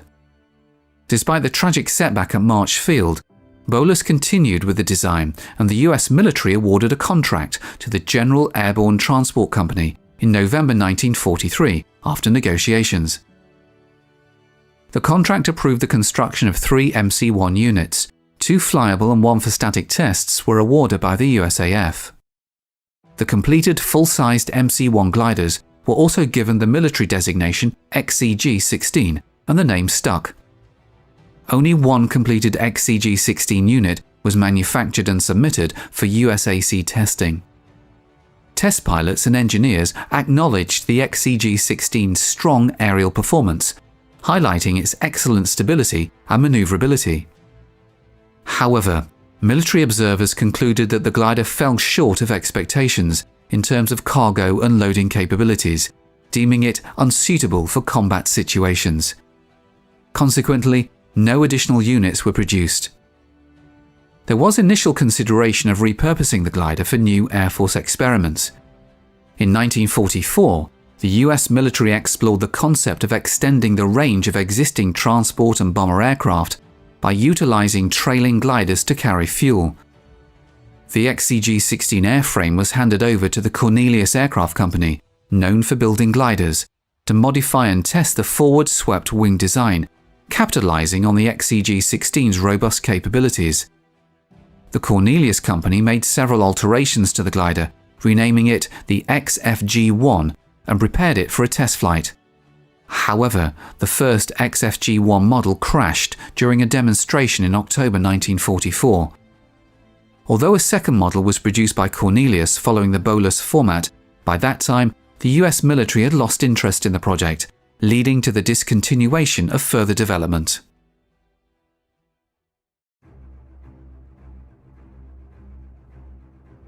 Aviation, the art of aeronautics, began with the dreamers, inventors, and daredevils who dared to defy gravity. The journey of aviation was nurtured by pioneers like the Wright brothers, whose first flight marked a historic milestone. The role of aircrafts in world wars was groundbreaking, dramatically changing warfare strategies. This initiated a technological evolution in aviation, transforming the simplistic wings of a biplane into the thunderous roar of jet engines.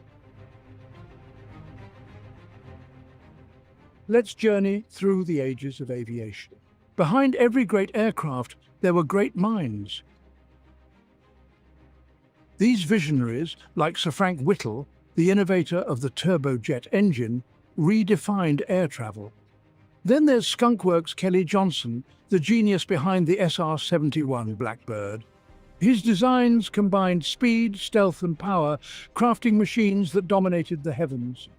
The contributions of these pioneers have left an indelible mark on the canvas of aviation, shaping the course of history and inspiring generations of engineers and aviators. Each epoch in aviation history gave birth to extraordinary aircrafts, each with their own unique features and roles. The Lockheed SR-71 Blackbird was a marvel of speed and stealth. The F-105 Thunderchief, a supersonic fighter bomber, was vital in the Vietnam War. The P-51 Mustang, a long-range fighter, was critical in World War II. The P-47 Thunderbolt, a heavyweight fighter, was used extensively in the same war. The A-10 Thunderbolt II, the Warthog, is a close air support icon. The Messerschmitt Me-262 marked a leap forward in aviation technology. Each of these game changers were instrumental in their eras, and their legacies still resonate today. Beyond the game changers, there are those that have transcended their practical roles to become icons. The Concorde was not just an aircraft, it was a supersonic symbol of luxury and speed. The B-52 Stratofortress, a strategic bomber, is an icon of power and resilience.